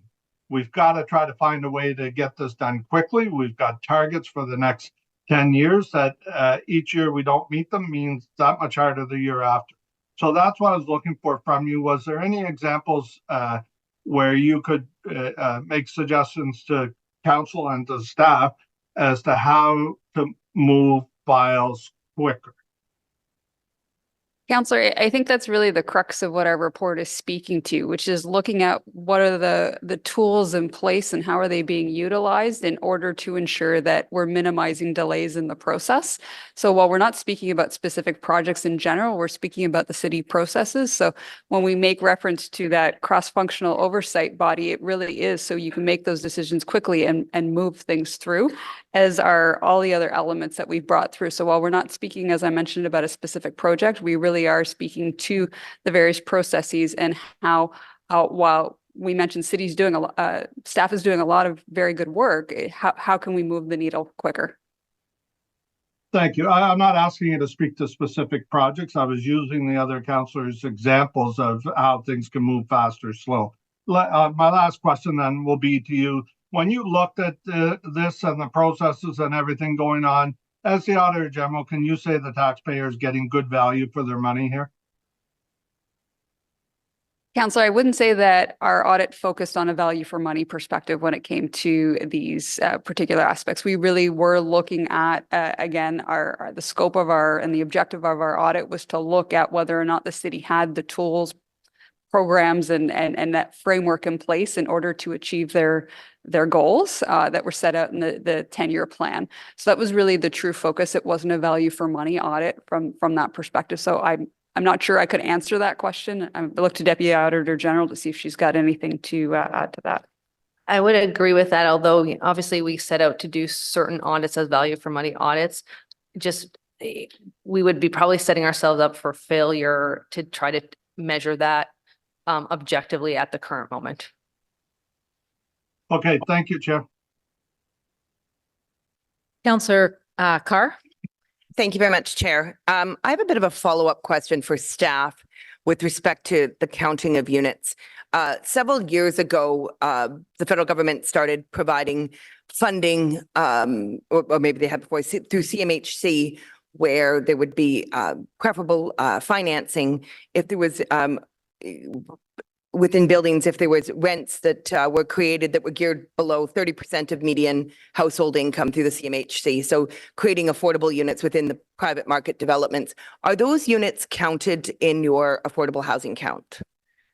So a private developer that's creating, 80% of AMR or whatever else? Madam Chair, if those housing providers, private sector, have not worked with us and entered into funding contribution agreements with us, we would not be able to track the units that were delivered through a CMHC program. Typically, the nonprofit organizations, they work with us with contribution agreements. They also work with CMHC for another of their programs. Okay, thanks for the clarification. I found it quite fascinating looking at some of how that CMHC financing is working, and they incentivize people to build affordable units, but there is no mechanism for, despite getting the financing, there's no mechanism for them to have any way to guarantee that those affordable units being created within the private developments are actually going to somebody that needs an affordable unit. It's quite fascinating, actually, that the federal government created a program to incentivize people to build affordable units, and then there is no mechanism to ensure that they give that to someone who needs one. So I'm wondering if the city, I know that's out of your scope, but if they're doing anything to address that. Madam Chair, not specifically, but what comes to mind is in April when Finance and Corporate Services Committee look at our proposed affordable housing CIP, those will be, the uptake will be from private sector developers who will deliver units at average market rent and less. They would likely also qualify for CMHC programs, but since they'd be entering into a CIP agreement with us, we would be able to track those units in that respect. So that may be a new opportunity. Thank you very much. I think that will be very useful and help solve some of the issues that are being created by other levels of government. I just have one final question. I promise I'll get off the mic after that. Overall, within the recommendations of the audit really speak to the fact that affordable housing is really being run on a program basis and not really from a system basis, and also speaks to a lot of the lack of internal governance, which are now there's improvements made. I'm wondering, once we address these internal things, if what staff are doing to sort of also address it from an external perspective as well, because we have lots of partners in our housing and homelessness sector. And once these things are implemented internally, what is the work that we'll be doing externally?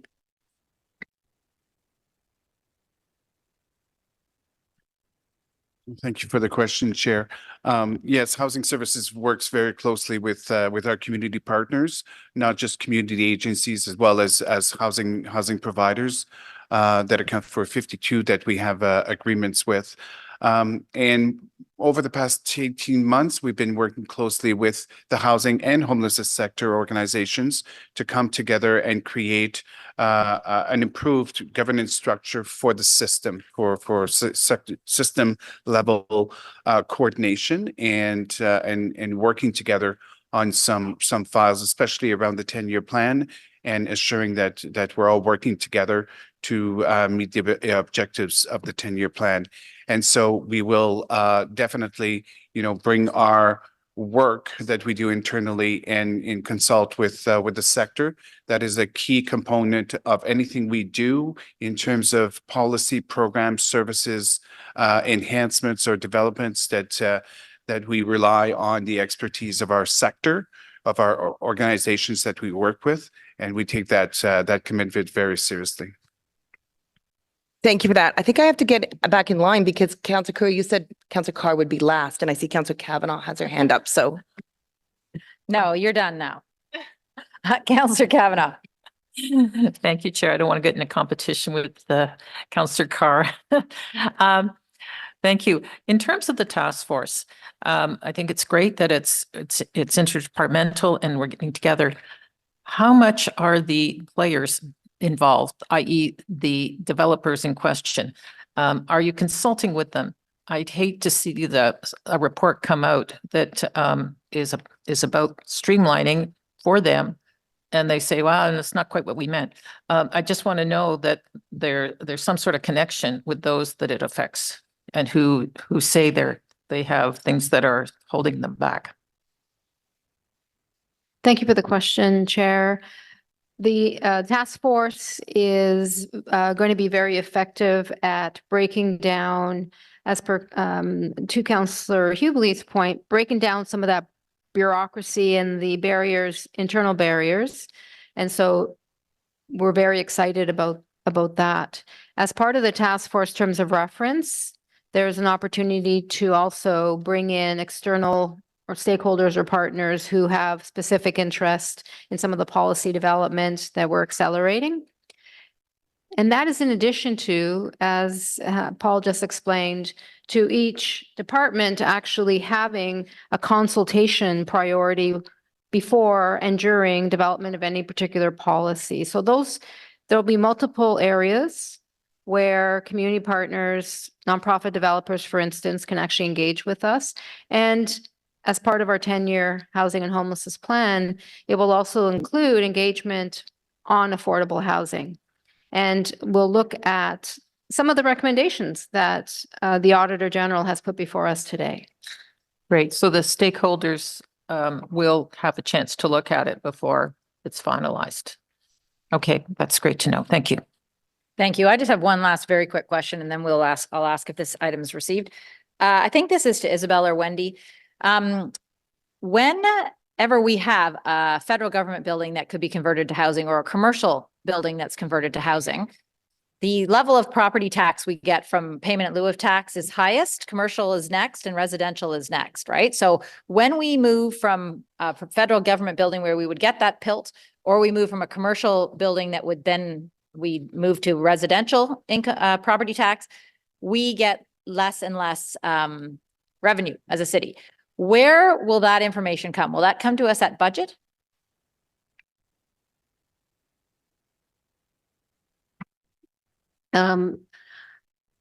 Typically, when you look at a payment in lieu of taxation, it's typically at a commercial rate, which is 2.7% in terms of the residential. So it's typically higher, yes.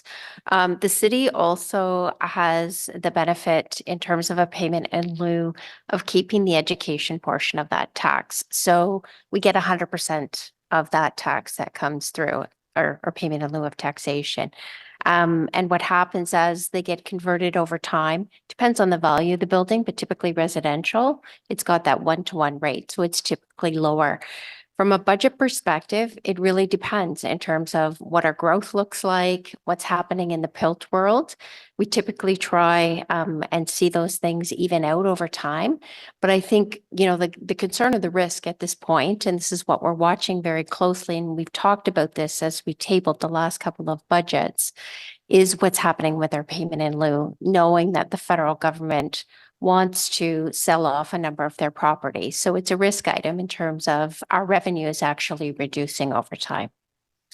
Exactly. So I just, obviously we want lots of housing. I just think we all, in terms of siloing, we need to pay attention to that phenomena, that concept in our budget. So we will get that type of information though during our budget period okay. So we can look forward to that. Good. That's a conversation this council needs to have. We have it occasionally, but we need to have it, I think, front and center based on what our federal government may be doing these days.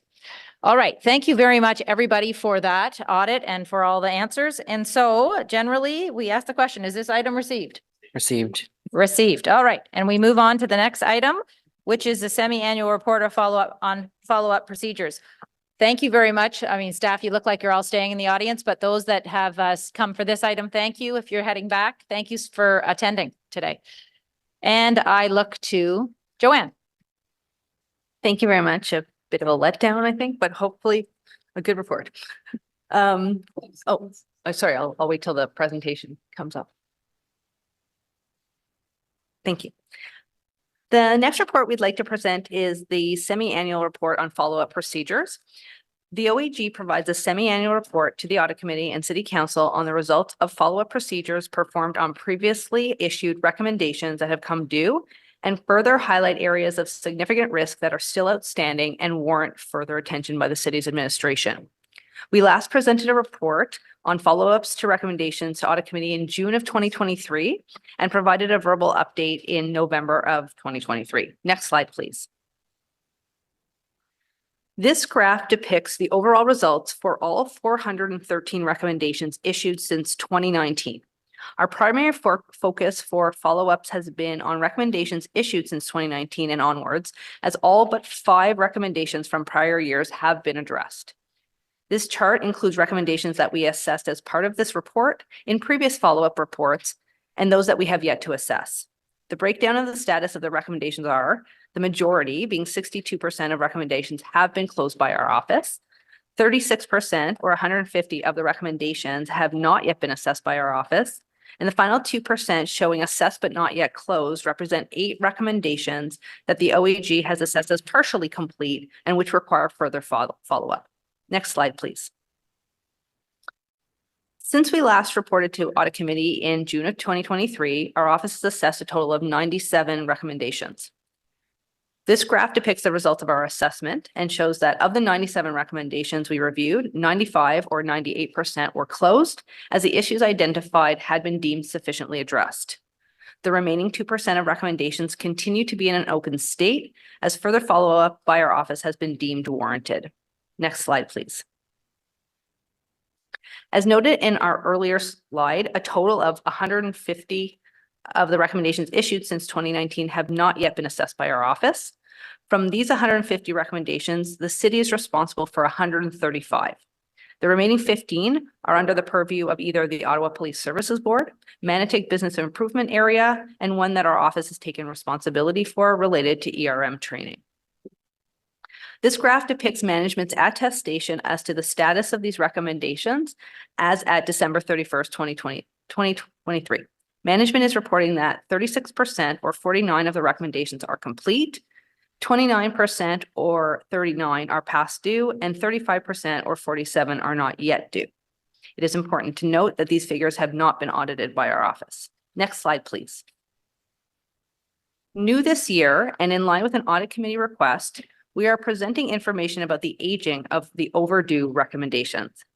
As can be seen from the bar chart, a total of 45 recommendations were overdue as at December 31st, 2023. The overdue recommendations have been arranged into aging buckets based on their due dates. Of the 45 recommendations, 26 recommendations are overdue by 1 year or more. We understand that in some cases, interdependencies exist which have prevented their completion, and management has provided proposed revised target dates. These items are being monitored by our office to ensure they are completed as soon as possible for application of our follow-up procedures. Next slide, please. We have identified areas of significant risk that we believe warrant further attention. 4 of the 6 recommendations issued within the in-camera cybersecurity investigation that were due at the end of 2022 are still outstanding. Although we understand from management that work is underway to address these recommendations, we will be closely monitoring their completion as they are intended to address cybersecurity risks pertaining to a city-owned asset, which were identified in our investigation as high risk and high priority. If committee members have any questions on these recommendations, they will have to be asked in closed session. Of the 17 recommendations issued within the audit of corporate security, 7 have been past due for longer than 1 year. For the most part, these recommendations are related to the development of a corporate security framework that is estimated by management to be completed by the end of 2024. Of the 34 recommendations issued as part of the audit of facility management, 7 were due to be completed by September 2023 and are overdue. These remaining recommendations will only be completed once the service-based asset management plans are completed, which is anticipated for 2024 and 2025. Next slide, please. If it pleases the chair, we would be happy to take any questions committee members have related to this report. Thank you very much. So quickly to the reminder that these first questions are to the Auditor General. Vice Chair Brown. Thank you very much, Madam Chair and Deputy Auditor General.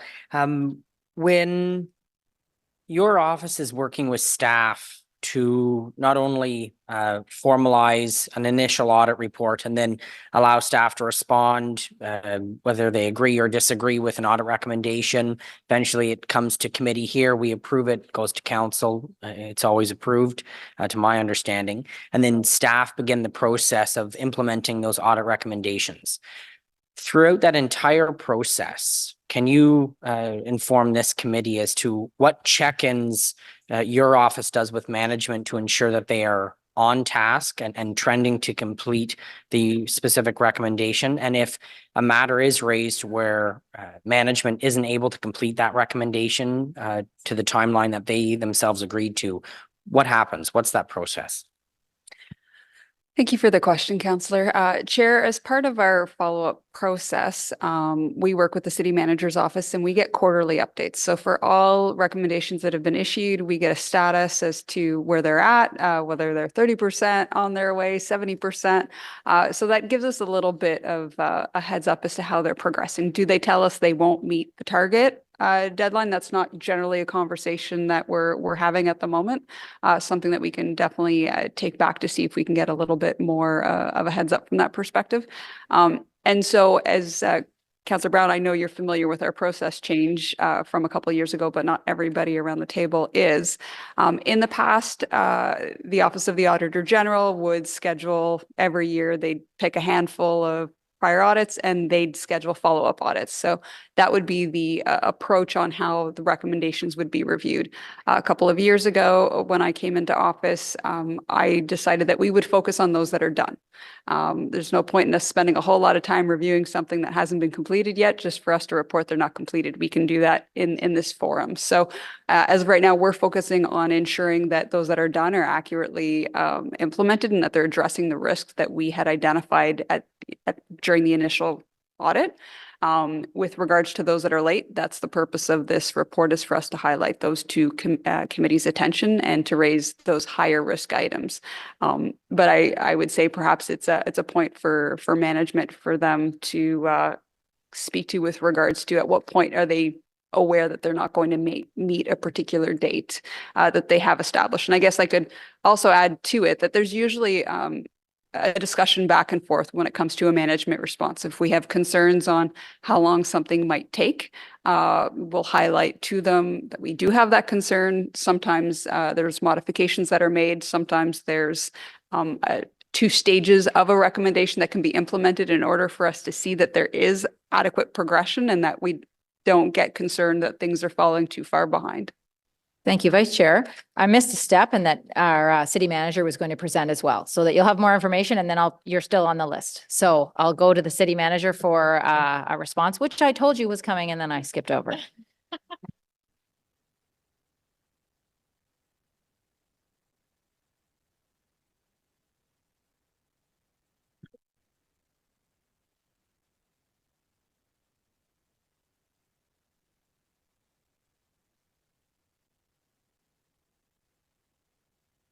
Thank you. Thank you very much, Chair, and good morning, committee members. Do appreciate the opportunity just to speak to and provide an update with respect to the outstanding recommendations. You can move to the next slide, please. So as per Vice Chair Brown's motion at the last audit committee meeting, staff are here to speak to those high-risk audit recommendations specifically that were identified by the Auditor General. And I believe in the Auditor General's semi-annual report on the follow-up procedures before you today, it acknowledges that we have made some significant progress in implementing and advancing these recommendations, and I'm pleased to see that. Management very much appreciates the work of the Auditor General's office, and we remain committed to advancing all of the outstanding recommendations. And I know we talked about this a little bit at the last audit committee about the COVID and the impact of the COVID pandemic that it had on our organization, and that, society has largely moved on from that.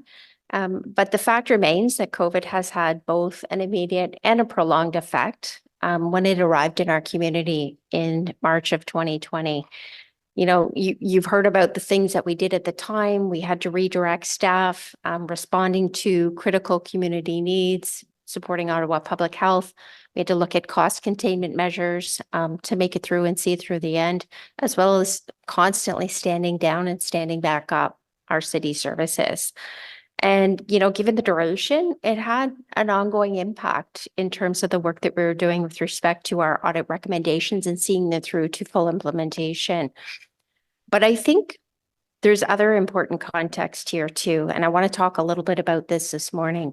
And it's really that prolonged impact that it's had in terms of carrying out some of these things. And some of the key activities that we wanted to accomplish during that time had to be paused for various reasons, and COVID had an impact on that. And I just want to give a couple of examples in terms of that context. So we think about our ability to complete the work on our long-range financial plans. And I'm just going to take transit as an example. What's key is good and reliable data that's going to show us what our ridership's going to be. And I look back to what happened during COVID. Our ridership tanked. We're just kind of getting back. We're not where we need to be, but we're getting data now in terms of being able to build those projections out over the next 10 and 30 years. So major changes and major impacts. I look at the impact that the city had on its origin destination survey. You think about traffic patterns during COVID and how they changed significantly. The use and data was not normal in terms of gathering a baseline. When we turn to our partners, we talk to MTO, we talk to the MTQ, Gatineau, STO, and we agreed that it would not be relevant if we collected that data during COVID and that we had to pause that work. So we've reinitiated it. It's great. We've got a survey result in. We're doing that analysis now, and it's all underway. Additionally, council's aware, you've been advised of the changes in legislation with respect to the asset management classifications. And again, that's had a direct impact in terms of the facility management audit recommendations. So I just think that context is important in terms of talking about what's happening with respect to the completion of the audit recommendations. So you understand sort of the context and the environment that we're working with in. But despite that, we are committed and we're working on the recommendations. And I think virtually all of the outstanding recommendations that are a significant risk that were spoken about today are 75, 85, 95% complete. So really great progress in terms of that. You can turn to the next slide, please. So I have a couple of staff here with me to speak to the outstanding audit recommendations that have been highlighted as high risk from the June 2023 report. And we're going to talk about those this morning. And the last written semi-annual report on follow-up procedures, which is in June, identified 7 areas of high risk and a total of 27 past due recommendations. You can move to the next slide, please, which is slide 4.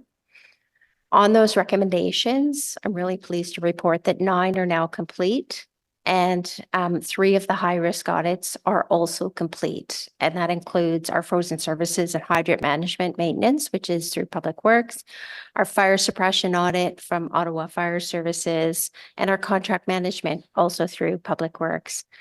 You can move to the next slide, please.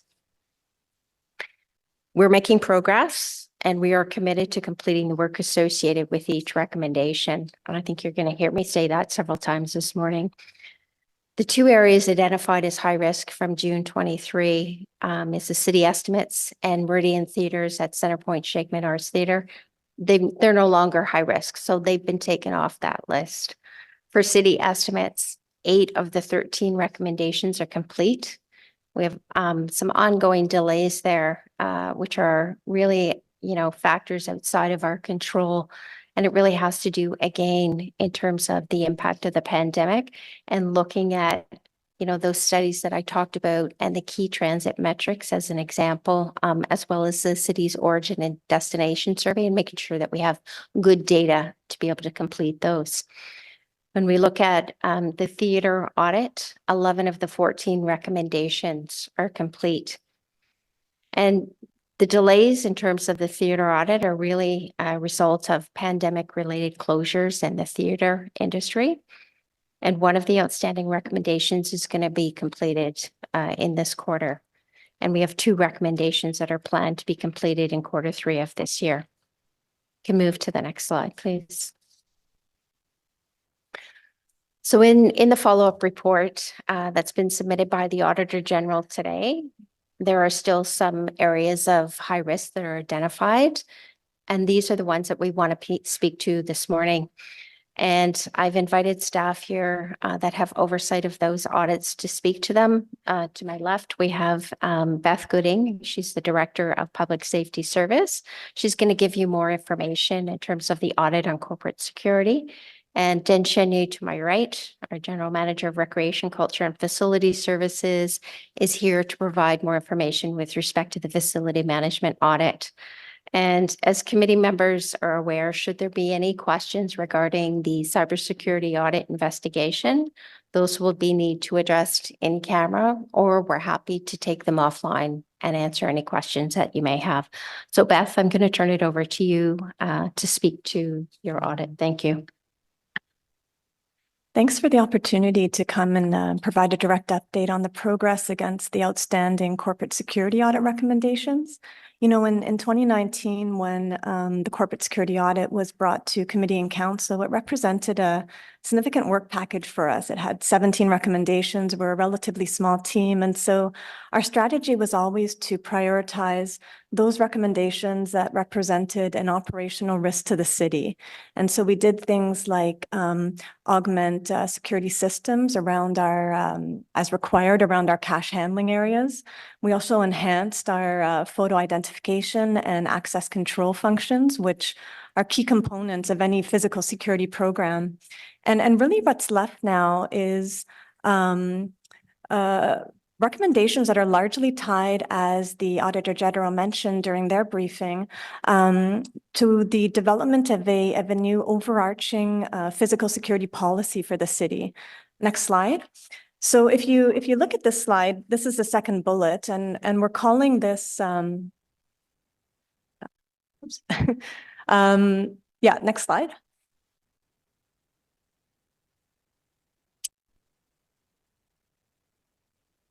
Yep. So we're calling this a corporate security framework.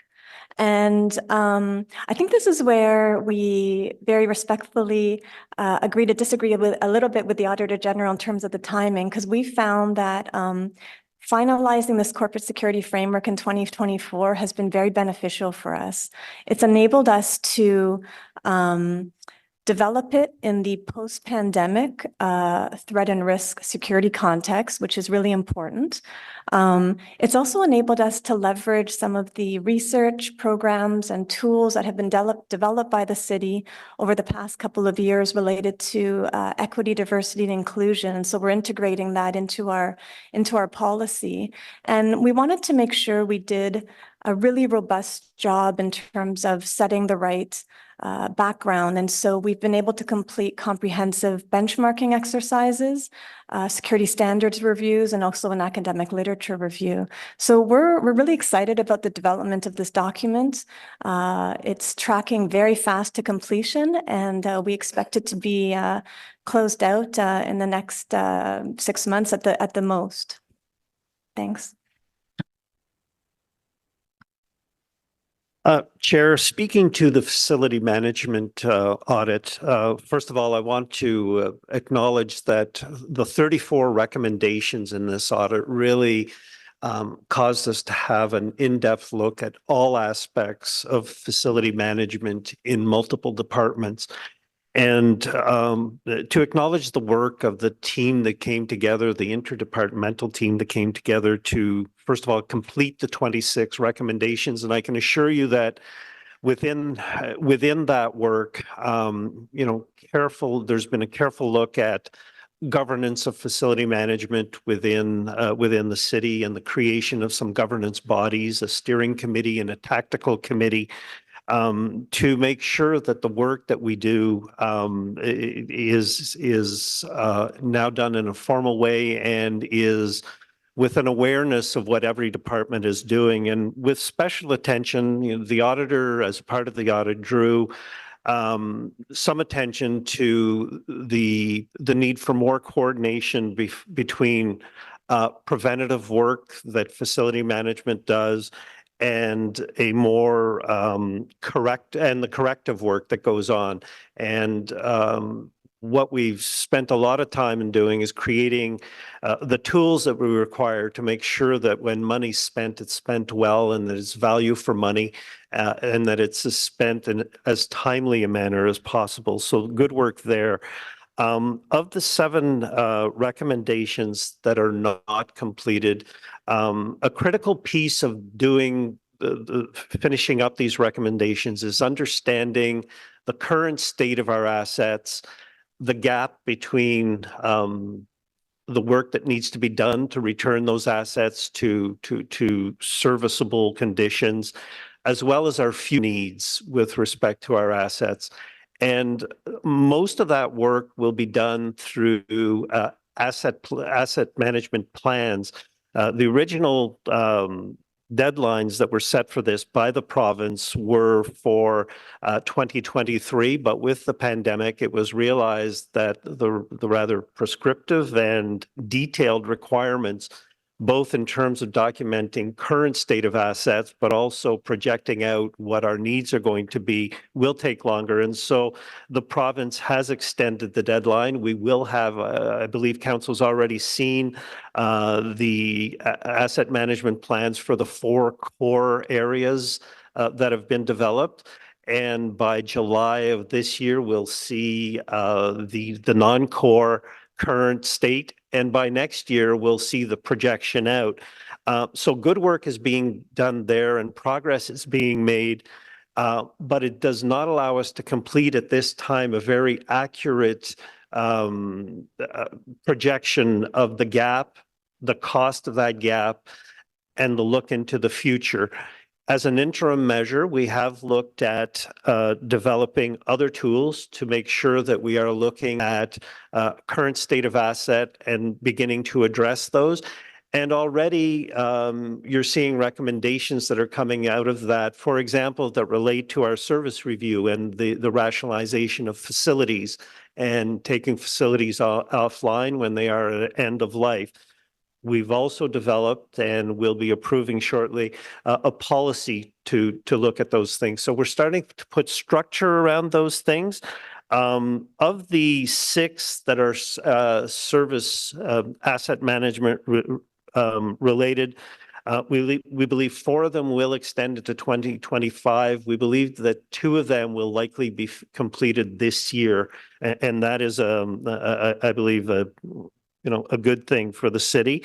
The 7th recommendation really focused on prioritizing tools, the tools that we require in terms of service agreements between departments. And because there was a reorganization of water services and infrastructure services, those service agreements had to be held off until we understood the responsibilities of each of those units. So again, we believe that in short order, by Q1 of this year, with the knowledge of what the new departments are going and responsibilities will be, that we will get those done.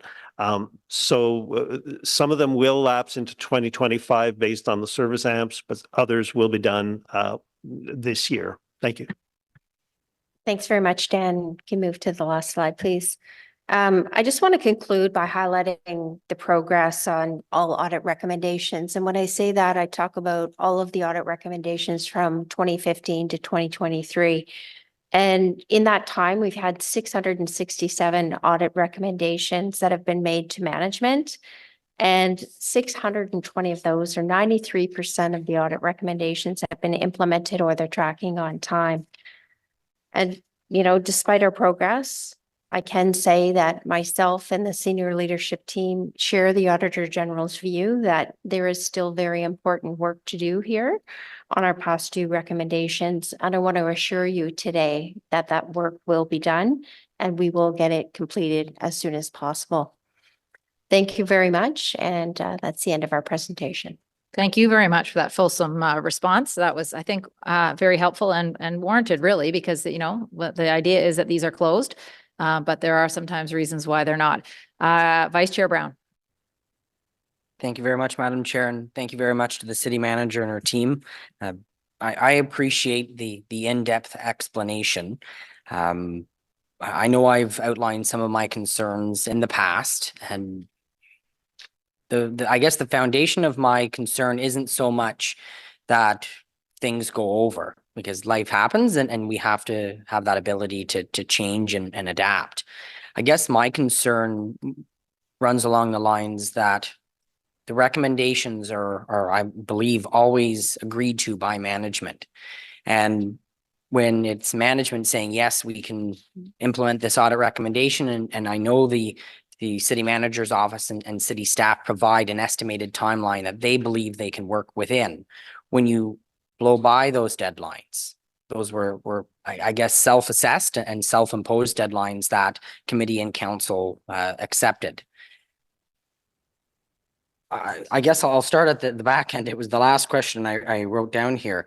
In the city manager's presentation, you've indicated that from 2015 to, I guess now, all of those audit recommendations that have been recommended and accepted, 93% have been implemented or are tracking to be on time. COVID didn't happen until 2020. So from 2015 to 2020, that's 5 years. Do we have that many recommendations that took 5 years to implement and then COVID delayed them further? No, that was basically a broader picture in terms of overall context with respect to audit recommendations here that have been given to management. And I think it's important. I mean, COVID, I hate talking about it, but it is important context in terms of what it did to the organization. I'm not suggesting that we haven't missed a timeline pre-COVID. Sometimes there are things that do happen between, I'm going to say, the dialogue and the actual audit that comes to audit committee with respect to changes. One of those that we spoke about this morning is a change in legislation that happens that kind of gets in the way of what we want to do. I think sometimes, and I think my colleague Beth spoke to it quite well, we've got lessons learned that came out of COVID, and I suspect lessons learned that came out of the convoy as well that are going to give us a better implementation of the management response as a result of that. So as much as that time might be elongated, I think we're going to have a better result. Thank you very much for that. And I guess from your perspective through the audit process, my understanding is, the Auditor General's team will come to management and say, this is what we found. These are the recommendations we're going to make. Like it is a significant length of time that elapses by the time the report ends up here. And as we found out in the last item that we've just gone through on the agenda, work doesn't start when it's approved by committee and council. It can start prior. And we've heard that the internal working group for the affordable housing piece has already started. So there seems to be a lot of lead time and a lot of process time. And then we still seem to go over. If you can answer the last question for me, I promise I'll yield the floor to my other colleagues. But where does the buck stop? And ultimately, who's responsible when an audit recommendation doesn't get completed by the time that staff have agreed to? Who ultimately is responsible? Because I know at the end of the day, we are responsible up here, committee and council. So who on staff side is ultimately responsible? Thank you very much. I would suggest the buck stops with myself. We do have departmental leads that have oversight of the recommendations, and they'll lead the recommendations. You've heard my colleagues sitting here at the table talk about the recommendations, where they're at, some of the challenges that they've had. And as much as I don't like it, sometimes there are delays and they are beyond our control. But we are trying to be open and transparent with committee and council in terms of those delays. And that's why we're here today. And we're always happy to talk about it. I track audit recommendations every quarter in my office throughout the organization to see where we're at, see what those delays are. And those discussions happen with each of the leads as well. Thank you very much. And I appreciate that you came here today, City Manager. Thank you. Thank you very much. Councillor Hill. Thank you, Madam Chair. A question for the Auditor General. Can you explain how the backlog compares year over year? I.e., is this a typical year or is this an aberration? Thank you for the question. In terms of the past due recommendations, we've reported in this as of December 31st, it was 39, and it compares to 50 at this time last year. Thank you very much. Councillor Kavanagh. Thank you very much. And I appreciate that you're on top of everything to our city manager. Probably the one that concerns me most, probably concerns most people, is cybersecurity. And I just want some reassurance that we're not vulnerable. I was just noting that my relatives down in Hamilton had a recent cyber attack It shut down like the library system, a whole bunch of things. And these are big concerns. So I just think we need reassuring that that things are moving forward. What I can say is that these are a top priority for us. You've heard that we are in the process of engaging a CISO here at the city. We're very excited about that new resource joining us because that's going to help us accelerate the work in this area. Thank you. All right. Thank you, everyone. Thank you for coming. We just have to receive this report. So in terms of the semi-annual report on follow-up procedures, is this item received? Received. Now, one of the things we didn't say, we'll have to go back to 5.1 for the audit of the affordable housing. I actually had to ask if it was received and carried. Is it received and carried? Received and carried. Wonderful. Okay. Thank you very much, everyone. And so our next item is the 2023 annual report. And I look to, no, that's not our next item. Honest to goodness. You need some in French next time. Chair, it would be the 2023 report on the fraud and waste. Okay. See my glasses? I'm reading a book right now called Mistakes Were Made, but Not by Me. Can you tell I'm reading the book? All right. So never mind. We are now on the 2023 report on the fraud and waste hotline. And I will get new glasses. Merci, Madame la Présidente. Nous souhaitons maintenant vous présenter le rapport de 2023 sur la ligne directe de fraude et d'abus. Je vais maintenant céder la parole à Sarah Parr, directrice principale responsable de la vérification. Prochaine diapositive, s'il vous plaît. Thank you, Natalie. Since 2005, the Office of the Auditor General has administered the city's fraud and waste hotline. The primary objective of the program is to provide a means for employees and the public to confidentially and anonymously report activities or conduct related to or involving city personnel, resources, operations, or vendors for which they suspect involve fraud or waste. The policy applies to all city employees except for city councilors and their office staff, Ottawa Police Service and its board, Ottawa Public Library, Ottawa Public Health, and Ottawa Community Housing Corporation. When an allegation is received through the hotline, which is administered by an independent third party, our office first assesses the allegation's merit and determines whether management or our office is best suited to complete the investigation. Management investigates those reports provided by our office and informs us of the outcome of their investigation, as well as any remedial action to be taken and any related discipline. The OAG provides independent oversight of management's investigations, as well as assesses the adequacy of future mitigation measures and sufficiency of management's corrective actions to diminish or prevent future risks. The results of this work are aggregated into our report. For allegations investigated and substantiated by our office, a management letter may be issued, or an investigation report may be produced and presented to committee and council. As part of the Office of the Auditor General's commitment to continuous improvement, we will be working with the City Manager's Office as the owner of the program to conduct a review of both the program and the policy. Following this review, we will develop an awareness campaign and related activities to increase awareness among employees and residents of the city about the program and its intended purpose. Next slide, please. In 2023, we received a total of 282 reports. This marks a 34% increase from 2022 and an 11% average annual growth rate from 2019 to 2023. Also in 2023, the OAG observed an increase in reports containing multiple allegations. That is, reports containing more than one incident or act to investigate. Reports with multiple allegations generally take more time to assess, action, and investigate. This resulted in an increased demand on fraud and waste hotline resources this past year. The 282 reports received during the year contained a total of 355 allegations. Next slide, please. Of the reports we received in 2023, 62% were made by employees and 38% came from members of the public. This is consistent with previous years. Reports are filed through a variety of methods, including the Integrity Accounts web portal, by phone to the hotline or to the Office of the Auditor General, or by email or even by mail to the Office of the Auditor General. Consistent with prior years, the most common method of reporting instances of fraud or waste was by using the web portal. 77% of reports came through Integrity Accounts, followed by 14% of reports which were made by phone to the Office of the Auditor General or to the hotline. Next slide, please. This year, we began tracking reports by department.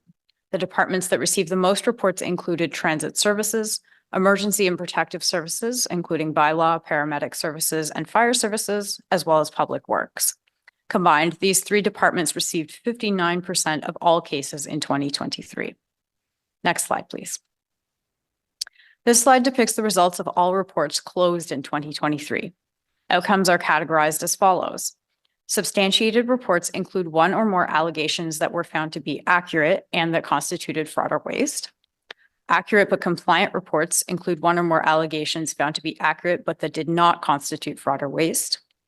Inaccurate reports include one or more allegations found to be inaccurate.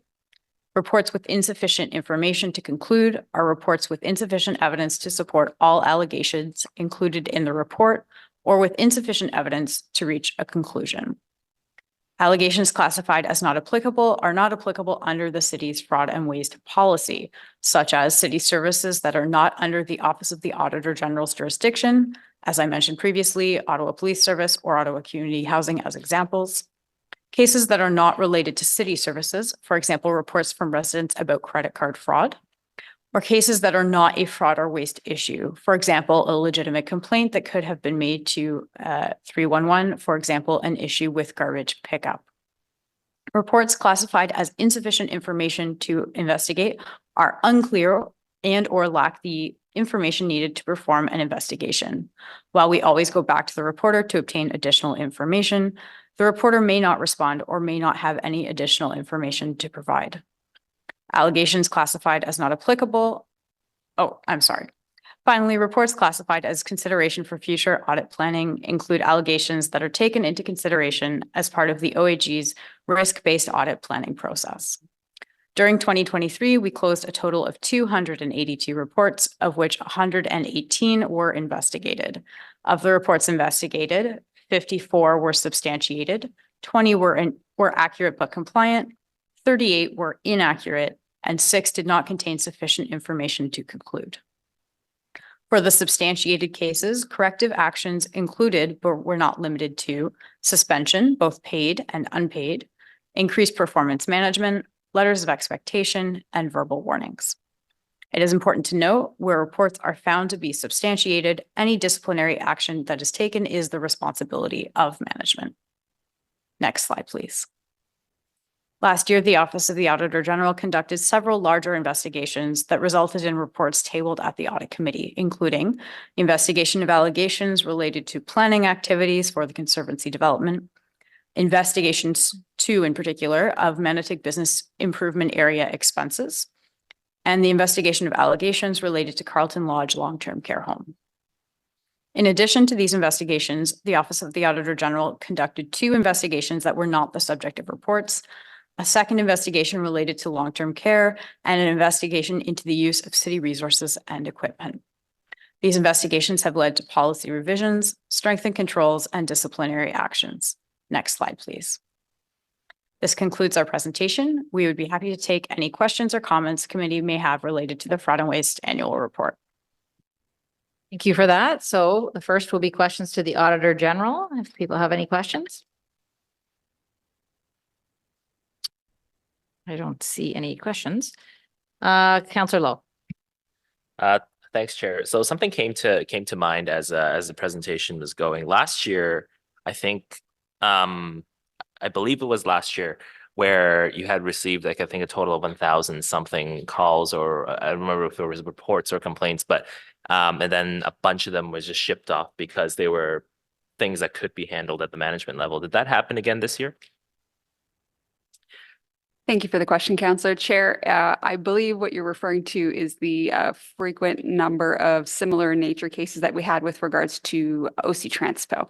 And so you may recall that last June, I made a statement to committee that I felt that those cases that were coming in were bordering on abuse of the fraud and waste hotline, and that we would no longer be intaking those. What I can state is at that time and point, that very day, those reports ceased to come in. And we reported in our annual report that I believe 955 cases had been received from January 1st until June 9th of 2023. So you can imagine had that continued, what that number would have looked like for the rest of the year. And unfortunately, I'm about to say something that's a surprise to management, so I apologize. I had the chance to brief the general manager of transit. Unfortunately, those did recommence again a couple of weeks ago. And so we are taking a look at those. I have been speaking with the general manager of transit with regards to the best approach to manage those particular items.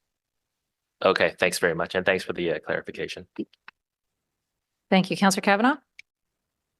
Thank you very much. I'm curious, when in the category of not applicable, can you say where they were directed to, but they weren't applicable? Like, were they mostly going to a certain department? Thank you for the question, Councillor. It is a range, a complete range. So as Sarah had mentioned during the presentation, there are many that are just outside of our purview, whether it's, Ottawa Police Service, Ottawa Community Housing Corporation, which are not within our purview. It could be garbage pickup. There's other avenues in which some of these complaints are better directed that really do not constitute fraud or waste. And so from that perspective, what we're going to be looking to do, especially when we have our awareness campaign later in the next year or two, will be to educate both employees and members of the public on where the best avenue is based off of the type of complaint. I'm working with the city manager's office. They've shared a great list that they have put together as to the best place to direct individuals. Councillor Kavanaugh, you may recall last time we spoke about this, you had a request as to whether or not we can come up with an appropriate list and ensure that we're directing everybody to the right location and not having them bounce back. And so that is something that we're still working on and that will be circulating shortly. I appreciate that, because I think councillors' offices could use a cheat sheet, particularly when we're the ones that get the calls. So I appreciate that. In terms of our OC Transpo, and I'll ask them, but we recently heard in the news about the speed cameras. Was that covered under your in the fraud and waste hotline about not getting ticketed? With regards to those that are substantiated, I'm trying to quickly go through the substantiated cases. I do not believe that any did come through in 2023 with regards to speeding. It didn't. Okay. All right. Thank you. Great. Thank you. So any questions for staff on this or just for the Auditor General? No? Okay, so the report recommendation is that the Audit Committee recommend Council receive the 2023 report on the fraud and waste hotline. Is this item received? Received. Received. Thank you. So now item 5.4, Office of the Auditor General 2023 Annual Report. Merci, Madame la Présidente et chers membres du Comité de la vérification. I'll wait for the presentation to be shared. Je suis très heureuse de déposer mon 3e rapport annuel. Ce rapport fait état des réalisations et des travaux du Bureau de la vérificatrice générale en 2023. Prochaine diapositive, s'il vous plaît.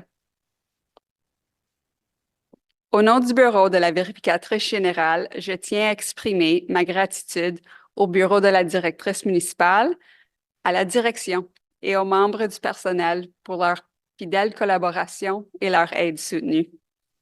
Je tiens aussi à remercier mon équipe pour tous leurs efforts consacrés qui ont abouti à des rapports percutants. Prochaine diapositive, s'il vous plaît. Dans l'exposé que nous allons vous présenter aujourd'hui, nous vous donnerons une vue d'ensemble de notre rapport annuel. Il sera surtout question des travaux que nous avons réalisés en 2023, de la gestion du rendement et d'un récapitulatif du leadership du BVG dans la communauté du secteur de l'audit. Prochaine diapositive, s'il vous plaît. In 2023, our office issued a total of 13 reports, 9 audit reports, as well as 4 investigation reports. While I won't name all of them to you, some of the key reports included 3 with respect to the responses to the convoy protest, 2 forming part of our agile audit of the zero emissions buses project, as well as 2 touching upon cybersecurity. The volume of reports issued this past year was significantly higher than in 2022, representing an 86% increase. This increase is attributable to several factors, including efficiencies that we have introduced into our audit processes. From these reports, our office issued a total of 99 recommendations, of which all were accepted by management. In addition to these audits and investigations, we also performed follow-up procedures on 108 recommendations. Prochaine diapositive, s'il vous plaît. We've established performance metrics in order to help us understand how we are performing. I'd like to walk you through a few of our key performance indicators. Our office completed and reported on 100% of our planned audits and projects, with the exception of the audit of corporate diversity and inclusion plan. We decided not to commence this particular audit as management was undergoing an external evaluation in this area. Once the assessment has been completed, our intention is to review the results of that assessment and determine whether or not there are any further areas for us to add value. Next, I'd like to speak a little bit to our budget. Always a good news story from this perspective. Due to some staff vacancies, we were able to save obviously some costs, as well as a timing difference with our commencement of the Agile Audit of Lansdowne 2.0 redevelopment. Our office was significantly under budget in 2023, so hoping that that was utilized in other areas of the city. And I'd also like to touch upon our continuing education requirements. So OAG staff are required to complete development training to enhance both their skill sets as well as to comply with requirements of the various professional bodies that we are assigned to. I'm happy to state that all staff have met this requirement for 2023. Prochaine diapositive, s'il vous plaît. Over the next 2 slides, I'd like to walk you through the results of various surveys that we have completed. As part of our quality assurance process, we issue surveys to all of our audit clients after we've completed each audit. The survey results have indicated that audit clients either agreed or strongly agreed that our audits were relevant, that recommendations were constructive and actionable, and that our reports were objectively and clearly written. While all results are generally positive, the one area that we took from with regards to where we can continue to improve on is how we demonstrate the value in the work that we are conducting. Prochaine diapositive, s'il vous plaît. Last year, as I'm sure everyone around this table knows, we conducted an annual survey among council members. This survey was aimed at better understanding the impact of our work and the perspective of members of council on the steps that we're taking to execute our mandate. The majority of respondents believed that our office had a good understanding of council priorities, that we help the city attain its strategic objectives, and furthermore, that we support council in ensuring that it both holds itself and the administration accountable for the quality of stewardship over public funds, as well as value for money in municipal operations. Some respondents felt, however, that the OAG work only sometimes results in improved governance, risk management, and control processes. So if we look at the combination of both the audit surveys as well as the council surveys, we've obviously noted that the one area that we can continue to work on is how we demonstrate the value that we bring. And that is usually achieved through how we are improving and leading to improved governance, risk management, and control processes. So we're looking at various ways on how we can do that, but we will ensure that we articulate this more clearly in our audit reports so that all stakeholders can get a clear understanding of this. Prochaine diapositive, s'il vous plaît. Each year, our office contributes in various ways to the audit profession. We've got a few here on the slide, and I'll walk you through a couple. This past year, on this exact day, on International Women's Day, I had the pleasure of joining the Auditor General of Canada, the Auditor General of Quebec, and the Auditor General of La Ville de Montréal in a panel discussion conducted through the Canada School of Public Service, sharing our respective journeys as women in top audit leadership positions. I'd also like to highlight that this past October, as an audit leader in implementing agile auditing in the public sector, we presented our approach and results of our agile audit of the zero emissions buses project to auditors across Canada at the Institute of Internal Auditors National Conference that was held here in Ottawa last year. Prochaine diapositive, s'il vous plaît. This concludes our presentation. I'd be happy to take any questions members of committee have. Merci beaucoup. Thank you very much. That is a lot of work. in 1 year. A lot of heavy duty audits, a lot of audits with high profile, high media profile, and a lot of success that has come out of that. So thank you very much. It's nice to see that all laid out. You know, we do it meeting by meeting, but when you put it all together, it's beyond impressive. So thank you so much for that report. Councillor Kavanagh. Thank you. Thank you, Chair.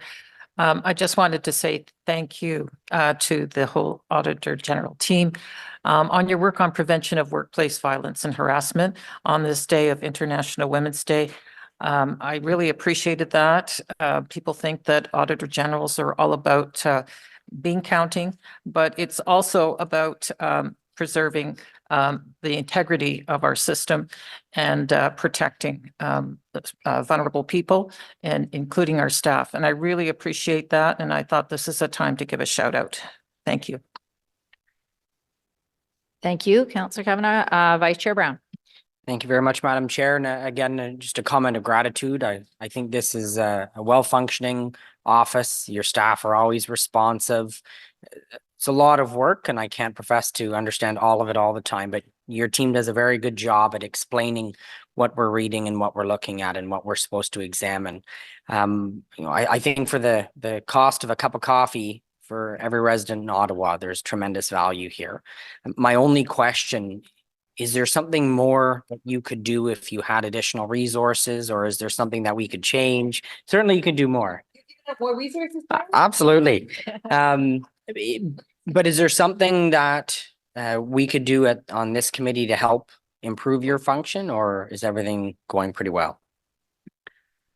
Thank you for the question, Councillor. It's a little bit of a catch-22, and I know I've probably said this a few times at committee. Of course, we can always use more resources. There's so much work that we can do.